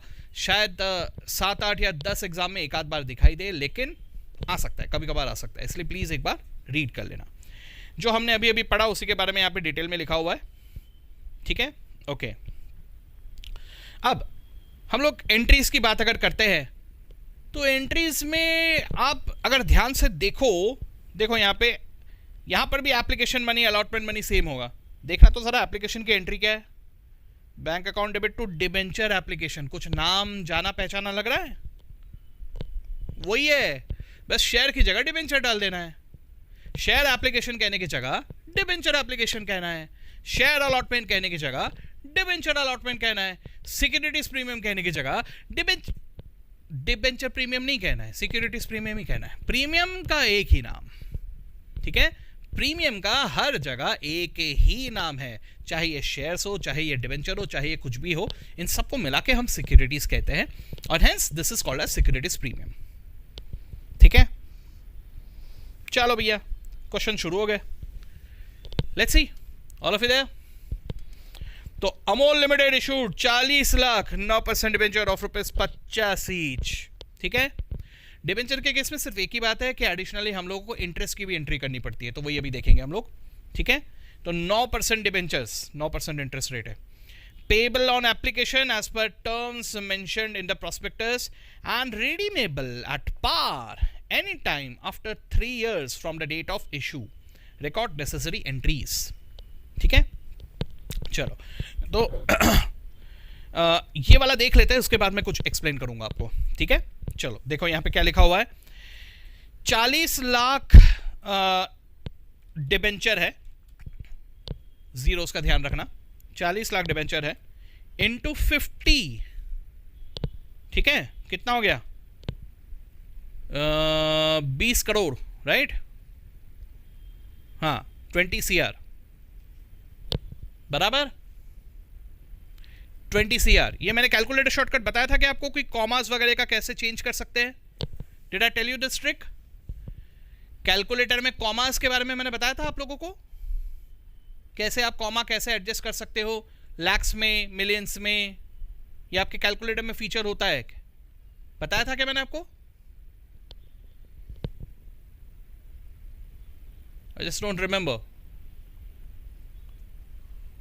नहीं बताया? अच्छा ठीक है, चलो अभी बता देता हूं। देखो ये कंफ्यूजन होता है, इतने बड़े बड़े जीरोस वाले जो अमाउंट आते हैं ना, इसमें कंफ्यूजन होता है, कई बार होता है। ओके, तो इसके लिए आपके कैलकुलेटर में एक डिस्प्ले करके एक की होता है, पता है भावेश? अच्छा, सबको पता है क्या कि नहीं पता? अगर नहीं पता है तो बता देता हूं। मतलब आप जो कॉमास वगैरह होते हैं, आप कैलकुलेटर में देखते हो कई बार कॉमा ऊपर होता है, कई बार नीचे होता है, कई बार आप देखते हो कैलकुलेटर में मिलियंस में होते हैं, है ना? हमारा तरीका अलग होता है लिखने का, लैक्स में होता है, इसलिए हम लोग कैलकुलेटर की स्क्रीन में मिलियंस में आंसर देखते हैं और लिखते वक्त लैक्स में लिखना होता है, कंफ्यूजन हो जाता है। सबको पता है? ओके, दैट्स ग्रेट, बहुत बढ़िया। ठीक है, तो सब लोग उसको अप्लाई कर रहे हो आई होप। ठीक है, तो यहां पे मुझे लैक्स में चाहिए, तो सब लोग उसको लैक्स में सेट करके रखना। ठीक है,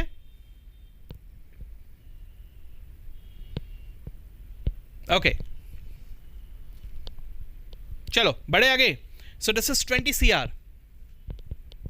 तो 20 CR से bank account debit to debenture application, चाहो तो डिबेंचर एप्लीकेशन एंड अलॉटमेंट लिख दो, चलेगा।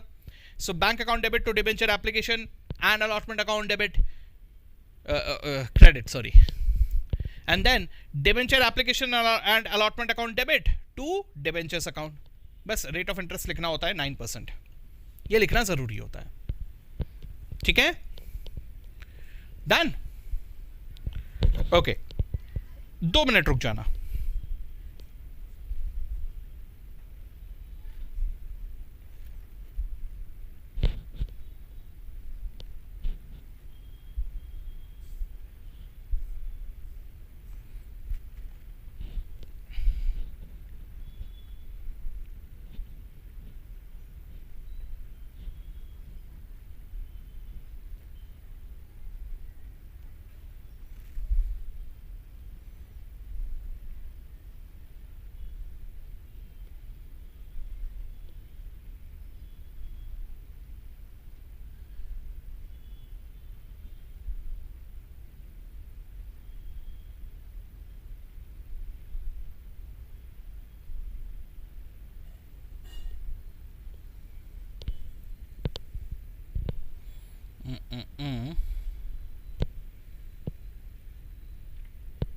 अच्छा ठीक है,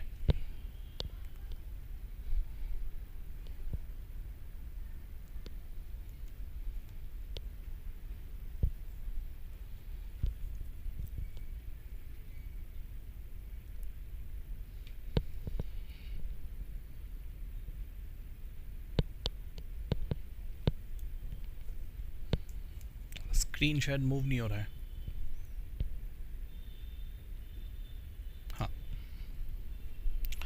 यस, सो डिबेंचर इशू का जो जर्नल एंट्री होता है, that journal entry is exactly same as shares, बिल्कुल सेम होता है, ठीक है। लेकिन डिबेंचर इशू के वक्त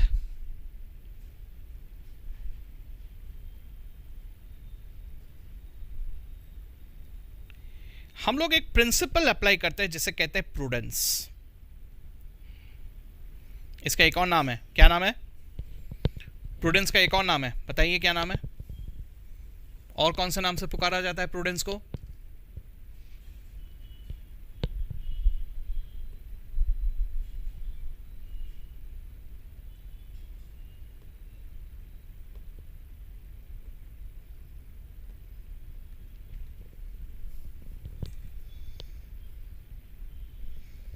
एनीवन?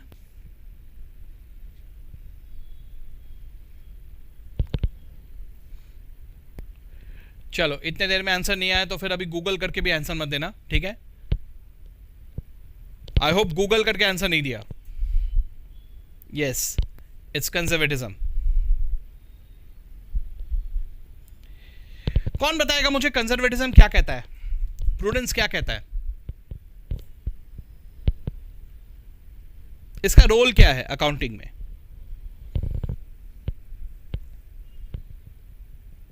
अच्छा, लैग हो रहा है, ठीक है, ठीक, आई अप्रिशिएट, गुड। मतलब क्या है प्रूडेंस से कंजर्वेटिज्म का मतलब क्या है, कौन बताएगा मुझे?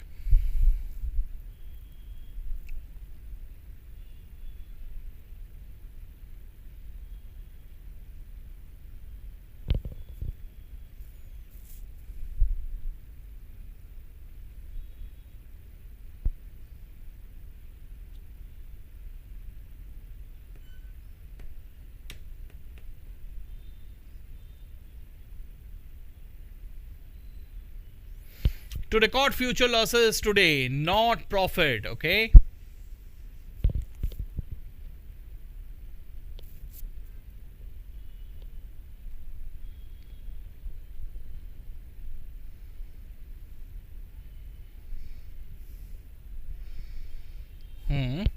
ओके, चलो, बहुत बढ़िया। डेफिनेटली प्रूडेंस हमें यह कहता है कि हम लोग, अगर मुझे कोई भी फ्यूचर लॉस नजर आ रहा है कि भाई ये मेरा लॉस होने के चांसेस है, ये होने वाले हैं, मुझे मालूम है ये लॉस होने वाला है, ठीक है, तो मैं उस लॉस के लिए वेट नहीं करता रहूंगा। ये नहीं कहूंगा, मेरा एटीट्यूड ऐसा नहीं होगा, अरे यार जब आएगा तब देखा जाएगा यार, छोड़ो अभी, अभी से काय को टेंशन लेने का। नो, अगर आपको मालूम है कि ये लॉस होने वाला है फ्यूचर में, इसके लिए अभी से बंदोबस्त करना शुरू करना होगा, ठीक है। लेकिन वहीं पर अगर मुझे फ्यूचर में कोई गेन नजर आ रहा है, पक्का गेन होने वाला है, 100% श्योर, तो भी हम उसे रिकॉग्नाइज नहीं करेंगे, okay. The gains will be recognised only when it is actually realised. जब तक it is not realised we won't recognise it, ठीक है। But yes, losses, possibility of the losses, if you are sure about it, then definitely it should be recognized and we create some provisions for these, ठीक है। क्यों बताया मैंने इसको यहाँ पे डिबेंचर इशू के वक्त में? क्योंकि डिबेंचर इशू में हमें इस चीज का क्लियर एप्लीकेशन नजर आएगा। अब देखो यहाँ पे पॉसिबिलिटी क्या क्या हो सकता है। सबसे पहले डिबेंचर में जब इशू करता हूं तो तीन चीजें यहां पे पॉसिबल है। या तो I will issue it at par, ठीक है, या तो फिर I will issue it at premium, या तो फिर I can issue debentures at discount. मैं डिबेंचर्स को बिल्कुल डिस्काउंट में इश्यू कर सकता हूं, शेयर्स में नहीं कर सकता था, शेयर्स में रेस्ट्रिक्शन था, लेकिन यहां ऐसा नहीं है, मैं डिबेंचर्स को बिल्कुल डिस्काउंट में इश्यू कर सकता हूं, ठीक है। बट द पॉइंट इज कि इन सब की अगर मैं बात करूं तो आगे चल के मुझे इनको रिडीम भी तो करना है, रिडेम्पशन, ठीक है। रिडेम्पशन में भी अलग अलग पॉसिबिलिटीज हो सकते हैं, exactly like issue. Redemption can be at par, यानी जितना पैसा मैंने लिया था पार फेस वैल्यू उतना ही लौटाऊंगा। 100 रुपए के डिबेंचर है तो 100 ही दूंगा, आई वोंट पे मोर देन दैट। या एट प्रीमियम, प्रीमियम का मतलब मैंने आपसे लिए 100 रुपए लेकिन आपको दूंगा वापस 120, प्रीमियम आपको वापस ज्यादा दूंगा, या एट डिस्काउंट, ठीक है। यानी मैं आपसे लूंगा 100 रुपए लेकिन आपको वापस दूंगा 90 रुपए, ठीक है। देखो theoretically we can look at different possibilities, but practically सोच के देखो यार, ये वाला पॉसिबिलिटी तो हो ही नहीं सकता। कैसे होगा बताओ? मैंने आपसे जो शेयर्स लिए हैं वो शेयर्स मैंने आपसे जितना भी लिया, आपसे लिया 100 रुपए, आपसे लिया 120 रुपए, आपसे लिए जो भी, बदले में मैं आपको कम पैसे दूंगा, तो आप मेरे से पैसे दोगे ही क्यों? सीधी सी बात है ना भैया। दीज आर ऑल, मतलब मेरे लिए भले डिवेंचर है लेकिन आप अपने एंगल से सोच के देखो। मैं आपसे फंड्स रेज कर रहा हूं, मैं आपसे फंड्स उठा रहा हूं, मेरे पास पैसे आ रहे हैं, आपके लिए क्या है? कहने से आपके लिए इन्वेस्टमेंट है, you are investing the money, है ना। अब कोई इन्वेस्ट क्यों करता है? ताकि उसमें ग्रोथ हो, पैसे मिले, बराबर। ये सारे टर्म्स पहले ही क्लियर रहते हैं, मैं पहले ही क्लियर करके बता रहा हूं। मैं आपसे लूंगा 120 लेकिन आपको दूंगा 80, तो भाई आप इन्वेस्ट ही क्यों करोगे? आप तो इन्वेस्ट ही नहीं करोगे। सो बेसिकली ये वाला तो पॉसिबल होता ही नहीं है। थियोरेटिकली लिखने के लिए अच्छा लगता है लेकिन ये पॉसिबल नहीं है, ठीक है। तो एज अ रिजल्ट मेरे पास सिचुएशंस कितने सारे होते हैं, जरा सोच के देखते हैं। सिचुएशन नंबर 1, ठीक है, ये है सिचुएशन नंबर 1। कौन सा सिचुएशन है? मैंने डिबेंचर्स इशू भी किया पार पे और रिडीम भी किया पार पे, ये पॉसिबल है, ठीक है। सिचुएशन नंबर 2, मैंने इशू किया पार पे लेकिन रिडीम कर रहा हूं प्रीमियम पे। मैंने आपसे 100 रुपए लिए लेकिन रिडीम करते वक्त आपको 120 रुपए दे रहा हूं, पॉसिबल है, ठीक है। सिचुएशन नंबर 3 थ्योरेटिकली एक बन सकता था जिसको मैं लिख ही नहीं रहा हूं। कौन सा? इशू किया पार पे लेकिन रिडीम कर रहा हूं डिस्काउंट पे, मैं लिख ही नहीं रहा हूं उसे क्योंकि वो हो ही नहीं सकता, ठीक है। थियोरेटिकली हो सकता है, प्रैक्टिकली नॉट पॉसिबल, तो मैं लिख ही नहीं रहा हूं, ठीक है। चलो, तो हमारा सिचुएशन नंबर 3 क्या होगा? अब मैं पार के नीचे आता हूं, प्रीमियम, ठीक है। ये मैं ऐसा करके ड्रॉ कर रहा हूं, देखो सिचुएशन नंबर 3 ऐसा करके क्यों ड्रॉ किया मैंने?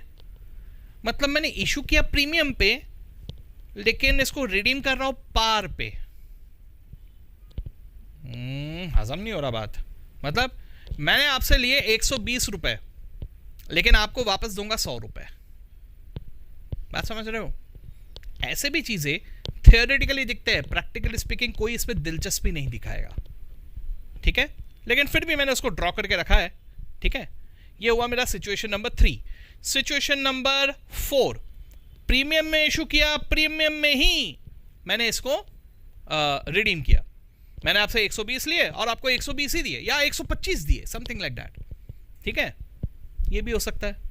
हाँ, लेकिन इसमें एक और चीज हो सकता है, 120 लिए लेकिन 110 दिए, दोनों ही प्रीमियम पे। डिबेंचर 100 रुपए का है, मैंने आपसे 120 लिए लेकिन वापस आपको 110 दिए, ऐसे भी होने के चांसेस कम है। आप सीधा सा एक लॉजिक लगाओ, मैं आपसे लूंगा ज्यादा पैसे लेकिन आपको दूंगा कम, नॉट पॉसिबल, ये सूट नहीं करता, हजम नहीं होता बात, ठीक है। So that is the issue. बाकी ठीक है, ये हुआ। अब एक और चीज मैं यहाँ पे लिख नहीं रहा हूँ। क्या नहीं लिख रहा हूँ? अच्छा, ये क्यों इस तरह से किया? इसको अच्छे से ड्रॉ कर देते हैं ना, इसको क्यों लाइंस में किया? हाँ, अच्छा एक चीज और,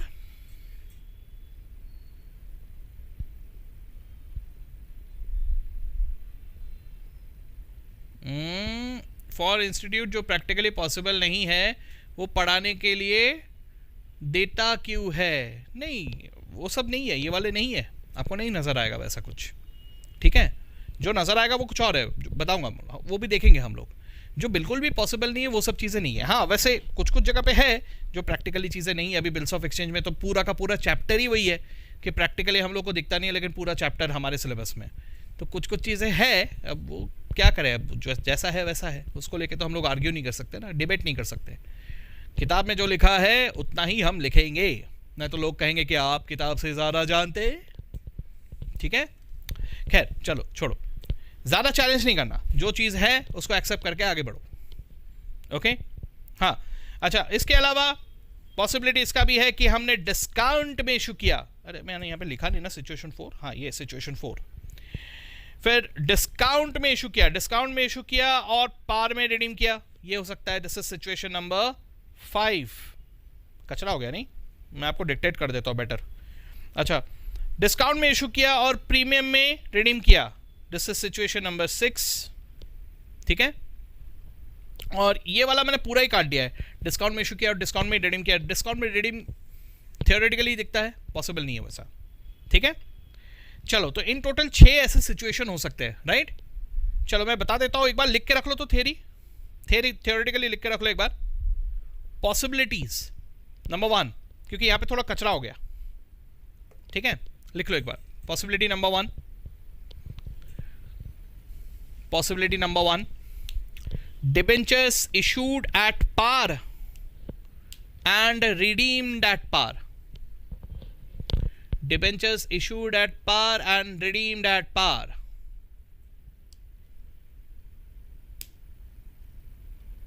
ठीक है,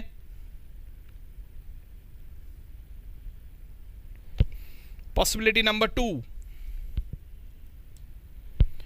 debentures issued at par and redeemed at premium.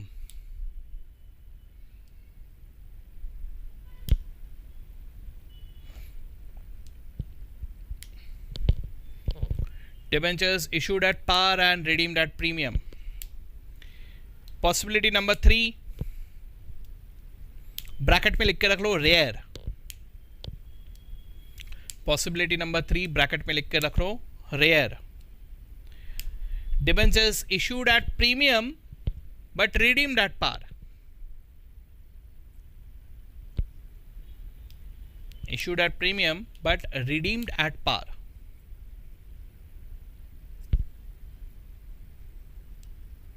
ठीक है,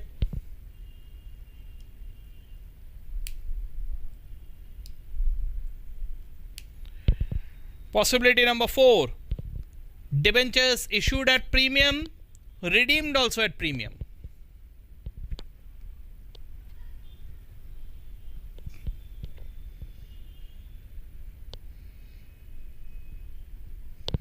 issued at premium, redeemed at premium. Possibility number 5,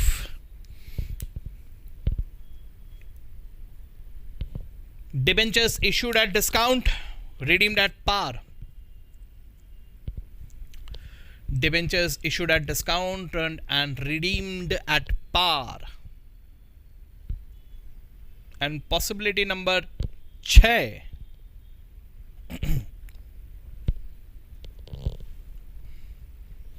debentures issued at discount and redeemed at premium. Redeemed at premium. ठीक है, अच्छा मैं 5 मिनट में आ रहा हूं। ठीक है, just you can take a break, मैं 5 मिनट में आ रहा हूं।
ओके, चलो लेट्स कंटिन्यू. सॉरी आप लोगों को वेट करवाया. पॉइंट इज कि आप लोग यहां पर जरा एक बात को समझने की कोशिश करेंगे. ओके, देखिए अगर मैं इशू कर रहा हूं एट प्रीमियम तो मुझे पैसे ज्यादा मिल रहे हैं, right? That is called as securities premium. Correct? Securities premium will be recognised as a separate capital profit. बराबर? तो वो मेरे सिक्योरिटीज प्रीमियम में नजर आता रहेगा. That's fine. लेकिन अगर मैं डिस्काउंट में इशू कर रहा हूं, है ना? डिस्काउंट में इशू करने का मतलब क्या हुआ? 100 रुपए के डिबेंचर में आपको 100 में नहीं दे रहा हूं, 90 में दे रहा हूं, 80 में दे रहा हूं. तो कैन आई से this discount is kind of loss for me? Discount is always a loss. बराबर? ठीक है. तो पहली बात इतना क्लियर हो गया कि मैं अगर इशू कर रहा हूं प्रीमियम में तो that is my profit, capital profit, जो मैं सिक्योरिटीज प्रीमियम अकाउंट में रिकॉग्नाइज करके रखूंगा. और वहीं पे अगर मैं बात कर रहा हूं अबाउट लॉस में, इशू कर रहा हूं अगर मैं लॉस पे यानी डिस्काउंट में, ठीक है? So discount is a loss for मी. ठीक है? अच्छा, बात को समझने की कोशिश करेंगे एवरीवन. अगर मैं प्रीमियम की बात करता हूं तो ये प्रीमियम को मैं कह रहा हूं कैपिटल नेचर का प्रॉफिट, है ना?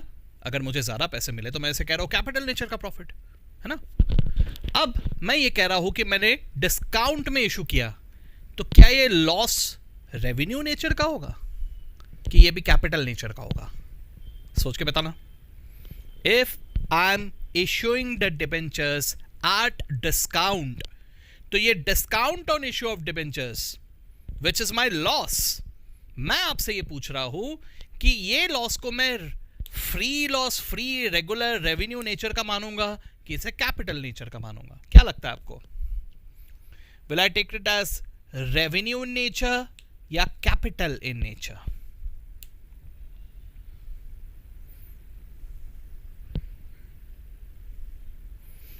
आई गेस अगेन लैग.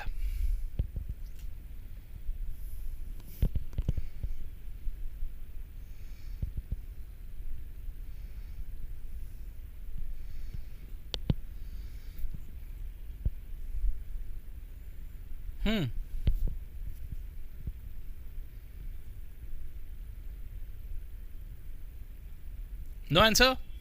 सब लोग हो ना?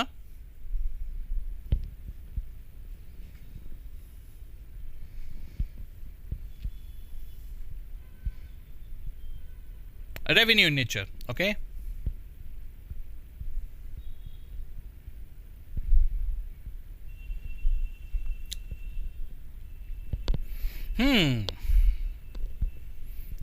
चलो ठीक है, इसके लिए मैं आपको थोड़ा मौका देता हूं.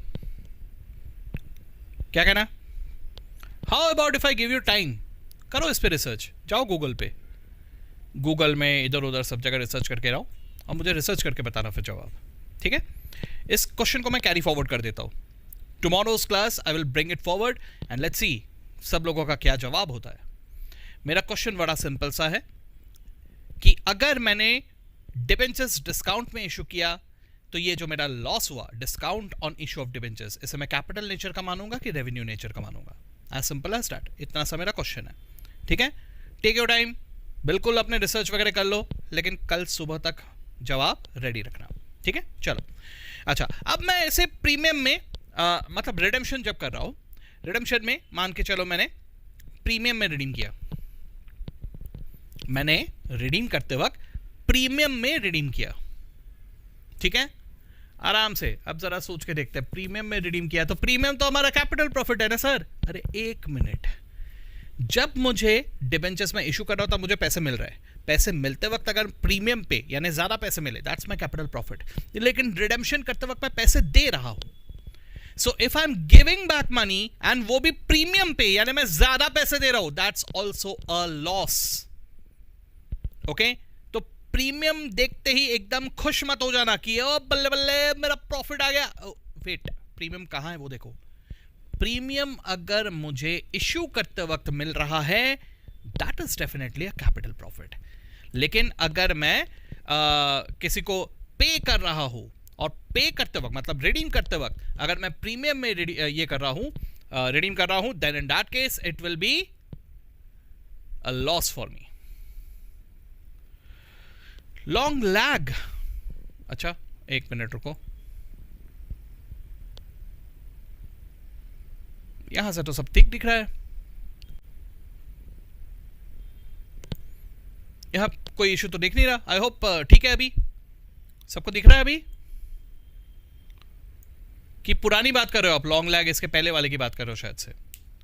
चलो ठीक है, मैं कंटिन्यू कर रहा हूं, उम्मीद करता हूं कि आप लोगों को दिखाई दे रहा है. ठीक है, so basically try to understand that if I receive premium on issue, that is the only profit that I will be recognizing. उसके अलावा बाकी सब लॉस है. अगर मैंने डिस्काउंट में इशू किया दैट इज माई लॉस, अगर मैंने प्रीमियम में रिडीम किया दैट इज माई लॉस. ठीक है, हाँ थियोरेटिकली एक फायदेमंद जरूर हो सकता है कि अगर मैंने रिडेम्पशन डिस्काउंट में किया, डिबेंचर्स का रिडेम्पशन डिस्काउंट में किया, थियोरेटिकली हो सकता है, इन that case that will be a gain for me, but practically not possible. तो लेट्स नॉट डिस्कस दैट. ठीक है, यस, पॉइंट इज कि प्रीमियम मिला तो उसकी एंट्री क्या होती है ये तो हम लोग सभी जानते हैं, सेम एंट्री रहेगा, कोई चेंज नहीं आएगा. लेकिन यहां पे एडिशनल जो कुछ आने वाला है वो है लॉस, है ना, जो कि हो सकता है in the form of discount या in the form of premium. Right, at the stage of issue loss will be in the form of discount, and at the stage of redemption loss will be in the form of premium. ठीक है, बात क्या दिमाग में, issue करते वक्त अगर मैं डिस्काउंट में इशू कर रहा हूं तो मुझे कम पैसे मिले, that is my loss. And redeem करते वक्त अगर मैं प्रीमियम में रिडीम कर रहा हूं, ज्यादा पैसे दे रहा हूं, so that is also a loss. ठीक है, आई होप बात क्लियरली सबके दिमाग में गया. ये आई होप अटक नहीं गया कहीं, आप लोग को सुनाई दे रहा है ना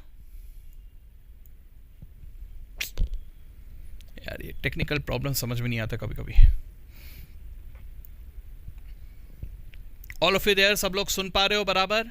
आई होप कि अटका नहीं है. यहां से मुझे ऐसा कुछ नजर तो नहीं आ रहा है, लेकिन आप लोगों का रिप्लाई नहीं आ रहा मुझे कुछ भी.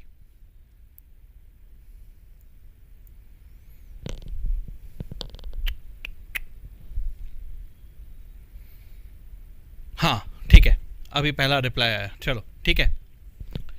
यस, सो ये सब बातों को ध्यान में रखते हुए हमें इसकी अकाउंटिंग एंट्रीज अभी एक एक करके सीखना होगा. अच्छा, वो मैसेज मुझे काफी देर बाद मिला. ओके, शायद ये मैसेज भी मुझे काफी देर बाद ही मिल रहा है.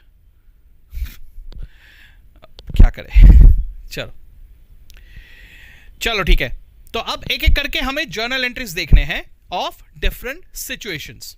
ठीक है, तो हम लोग ये सिचुएशंस को एक एक करके शुरू कर देते हैं अभी. ठीक है, तो वन बाय वन हम लोग अभी शुरू करते हैं with one by one the situation. Situation number 1 heading दे देंगे सब लोग, issued at par and redeemable at par. Issued at par and redeemable at par heading दे दो. हम लोग इसका एक प्रैक्टिस करेंगे अभी, एक केस लेके सॉल्व करके देखेंगे. Right, so write down there are मतलब 9% डिबेंचर्स है, फेस वैल्यू है 100 रुपए, लिख के रखो. 9% डिबेंचर्स है जिसका शकल मूल्य है 100 रुपए, आई मीन फेस वैल्यू है 100 रुपए.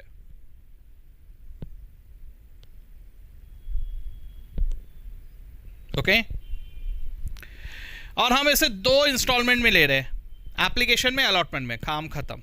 तो ऑन एप्लीकेशन हम ले रहे हैं 60 रुपए, ऑन अलॉटमेंट हम ले रहे हैं 40 रुपए. As simple as that. ठीक है,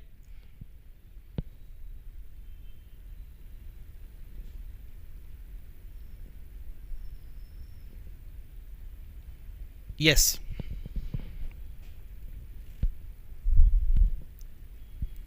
सिंपल जर्नल एंट्रीज. ठीक है, देखते हैं, कोई झंझट नहीं, कुछ नहीं, सब प्रॉपर टाइमली सब कुछ मिल गया, सब कुछ नॉर्मल. ठीक है, तो सबसे पहले तो मुझे एप्लीकेशन के पैसे मिलेंगे. एक ही डिबेंचर की एंट्री कर रहे हैं हम लोग, एक ही डिबेंचर की. ठीक है, पहले तो एंट्री समझ लेते हैं क्या है, फिर मॉड्यूल के क्वेश्चंस में जाएंगे. तो मुझे एप्लीकेशन के पैसे मिले, कितने मिलेंगे? 60 रुपए मिलेंगे। एंट्री क्या होगी? Bank account debit to debenture application account 60 रुपए, bank account debit to debenture application account 60 rupees. पहले तो पैसे मिलेंगे।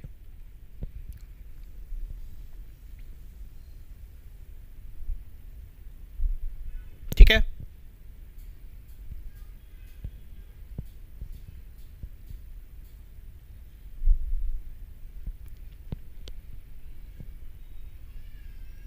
इसके बाद अलॉट करेंगे।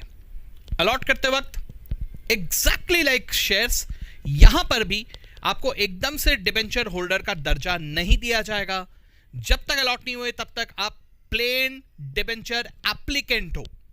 ठीक है, इसलिए मैंने इसे सिर्फ डिबेंचर एप्लीकेशन अकाउंट में क्रेडिट करके रखा हुआ है। After that I will transfer it to debentures account. तो कैसे ट्रांसफर करूंगा? Debenture application account will be debited and it will be transfer to 9% debentures account. ठीक है,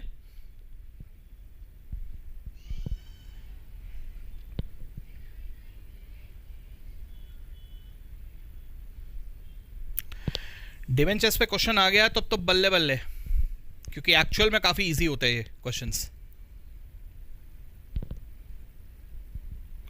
वैसे पूरे कंपनीज में आप लोगों ने इतना तो देख लिया यार कि शायद प्रोराटा और फॉरफीचर को अगर मैं छोड़ दूं तो मेरे ख्याल से कोई दम ही नहीं है। इजी है फिर टॉपिक। अगर प्रोराटा और फॉरफीचर को छोड़ दिया जाए और इन दोनों को छोड़ के पूरे कंपनी अकाउंट्स में से कहीं से भी कुछ भी क्वेश्चन पूछ ले तो मेरे ख्याल से तो बोनस है, 10 to 15 मार्क्स बोनस। वैसे अगर प्रोराटा भी आ जाए या फॉरफीचर भी आ जाए तो उम्मीद करता हूं कि वो भी आप लोग हैंडल तो कर लोगे।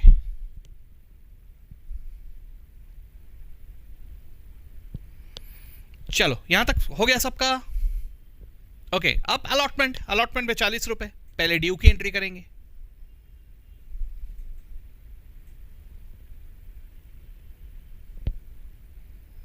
यस, क्वेश्चन भी यही जैसा आप देख रहे हो यहीं से पूछते हैं, ऐसे ही होंगे, पूरे मॉड्यूल से ही आएंगे पूरे ज्यादातर। लेकिन प्रोराटा और फॉरफीचर पे आता है, आई एग्री, लेकिन कभी कभार किस्मत वालों की किस्मत होती है कि ये दोनों ही नहीं पूछते। ऐसे क्वेश्चंस भी आए हैं, ऐसा नहीं है। सो डिपेंड करता है आपकी किस्मत पे। वैसे एक चीज़ है, ऐसा हम लोग सारे टीचर्स मिलकर ये प्रेडिक्ट कर रहे हैं, आई डोंट नो, मतलब ऐसा होना चाहिए, ऐसा मुझे भी लगता है कि because of the situation right now, ये जो कोविड और ये सब का जो सिचुएशन चल रहा है, इस वजह से इंस्टीट्यूट ने अभी जो क्वेश्चन पेपर सेट करने हैं, क्योंकि इंस्टीट्यूट के ऊपर भी प्रेशर काफ़ी है, टेंशन में, इंस्टीट्यूट खुद भी काफ़ी टेंशन में। तो जहाँ तक हम लोग ऐसा प्रेडिक्ट कर रहे हैं कि इस बार के अभी ये जब तक कि ख़त्म नहीं होता तब तक जो भी क्वेश्चंस पूछेंगे इंस्टीट्यूट वो काफ़ी इजी होंगे, ऐसा प्रेडिक्ट कर रहे हैं। ये गलत भी हो सकता है, लेकिन प्रेडिक्शन यही है कि काफ़ी इजी क्वेश्चंस पूछे जाएंगे। नाउ लेट्स सी क्या होता है। वैसे इंस्टीट्यूट के बिहाफ में कभी कोई गारंटी तो नहीं दिया जा सकता, लेकिन जो रूटीन हमेशा का तरीका होता है इनका डिफिकल्ट क्वेश्चंस पूछने का, वैसा नहीं पूछेंगे, ऐसा लगता है। देखते हैं, ठीक है। तो अगर हुआ, मतलब अभी भी मालूम नहीं क्या होने वाला है, लेकिन अगर हो रहा है तो फिर मौका गंवाना नहीं, क्योंकि स्कोर करने के बहुत ज़बरदस्त चांसेस होंगे यहाँ पे। खैर चलो आगे बढ़ते हैं। इसके बाद अलॉटमेंट ड्यू। अलॉटमेंट ड्यू की entry debenture allotment account debit to debentures 9% debentures, ठीक है, 40 रुपए। और उसके बाद हमें पैसे मिल जाएंगे। तो पैसे मिलने की एंट्री क्या होगी? Bank account debit to debenture allotment account. Simple.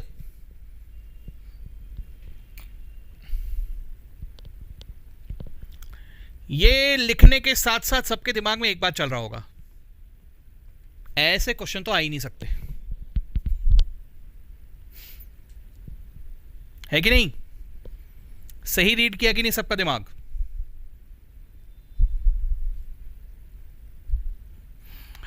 ये किसी भी सीए स्टूडेंट के मन में आएगा। जो भी चीज बड़े आसानी से समझ में आ जाए और बड़ी आसानी से हम लोग इसको सॉल्व भी कर ले, अपने दम पे भी कर लेते हैं, ऐसे चीजें तो पक्का नहीं पूछता इंस्टीट्यूट। ये सबके मन में आता है, लेकिन किस्मत वाली बात है, कभी कभी एक्चुअल में ऐसे इजी इजी क्वेश्चंस आते हैं, ठीक है।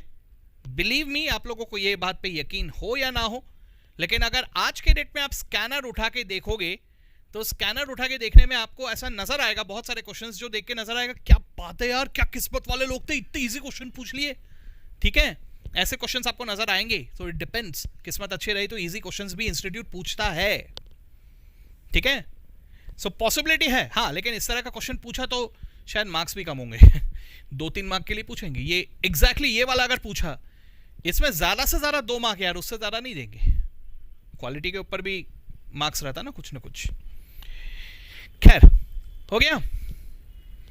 ओके, एक काम करते हैं, नेक्स्ट केस हम लोग कल ही देखते हैं अभी, है ना।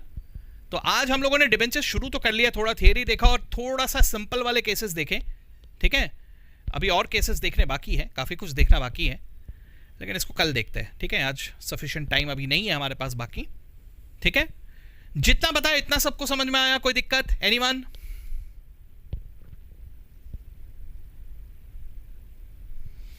और आज मैंने आपको होमवर्क भी काफ़ी सारे दिए, फॉरफीचर वाले सारे क्वेश्चंस मॉड्यूल के अभी जो बचे हुए हैं वो पूरे के पूरे आपको होमवर्क दिए हैं।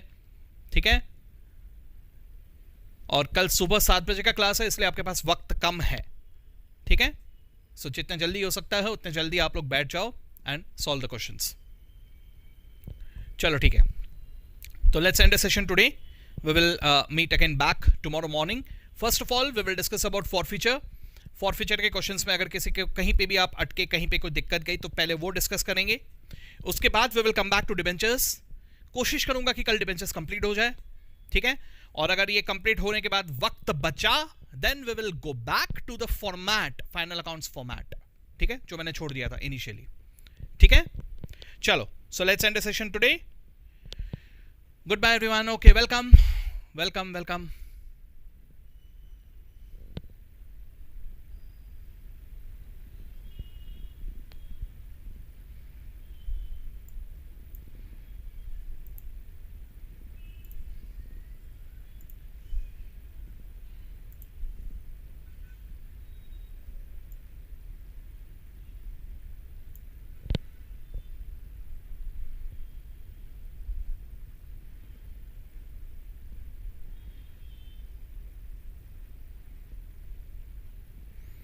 वेलकम बेटा।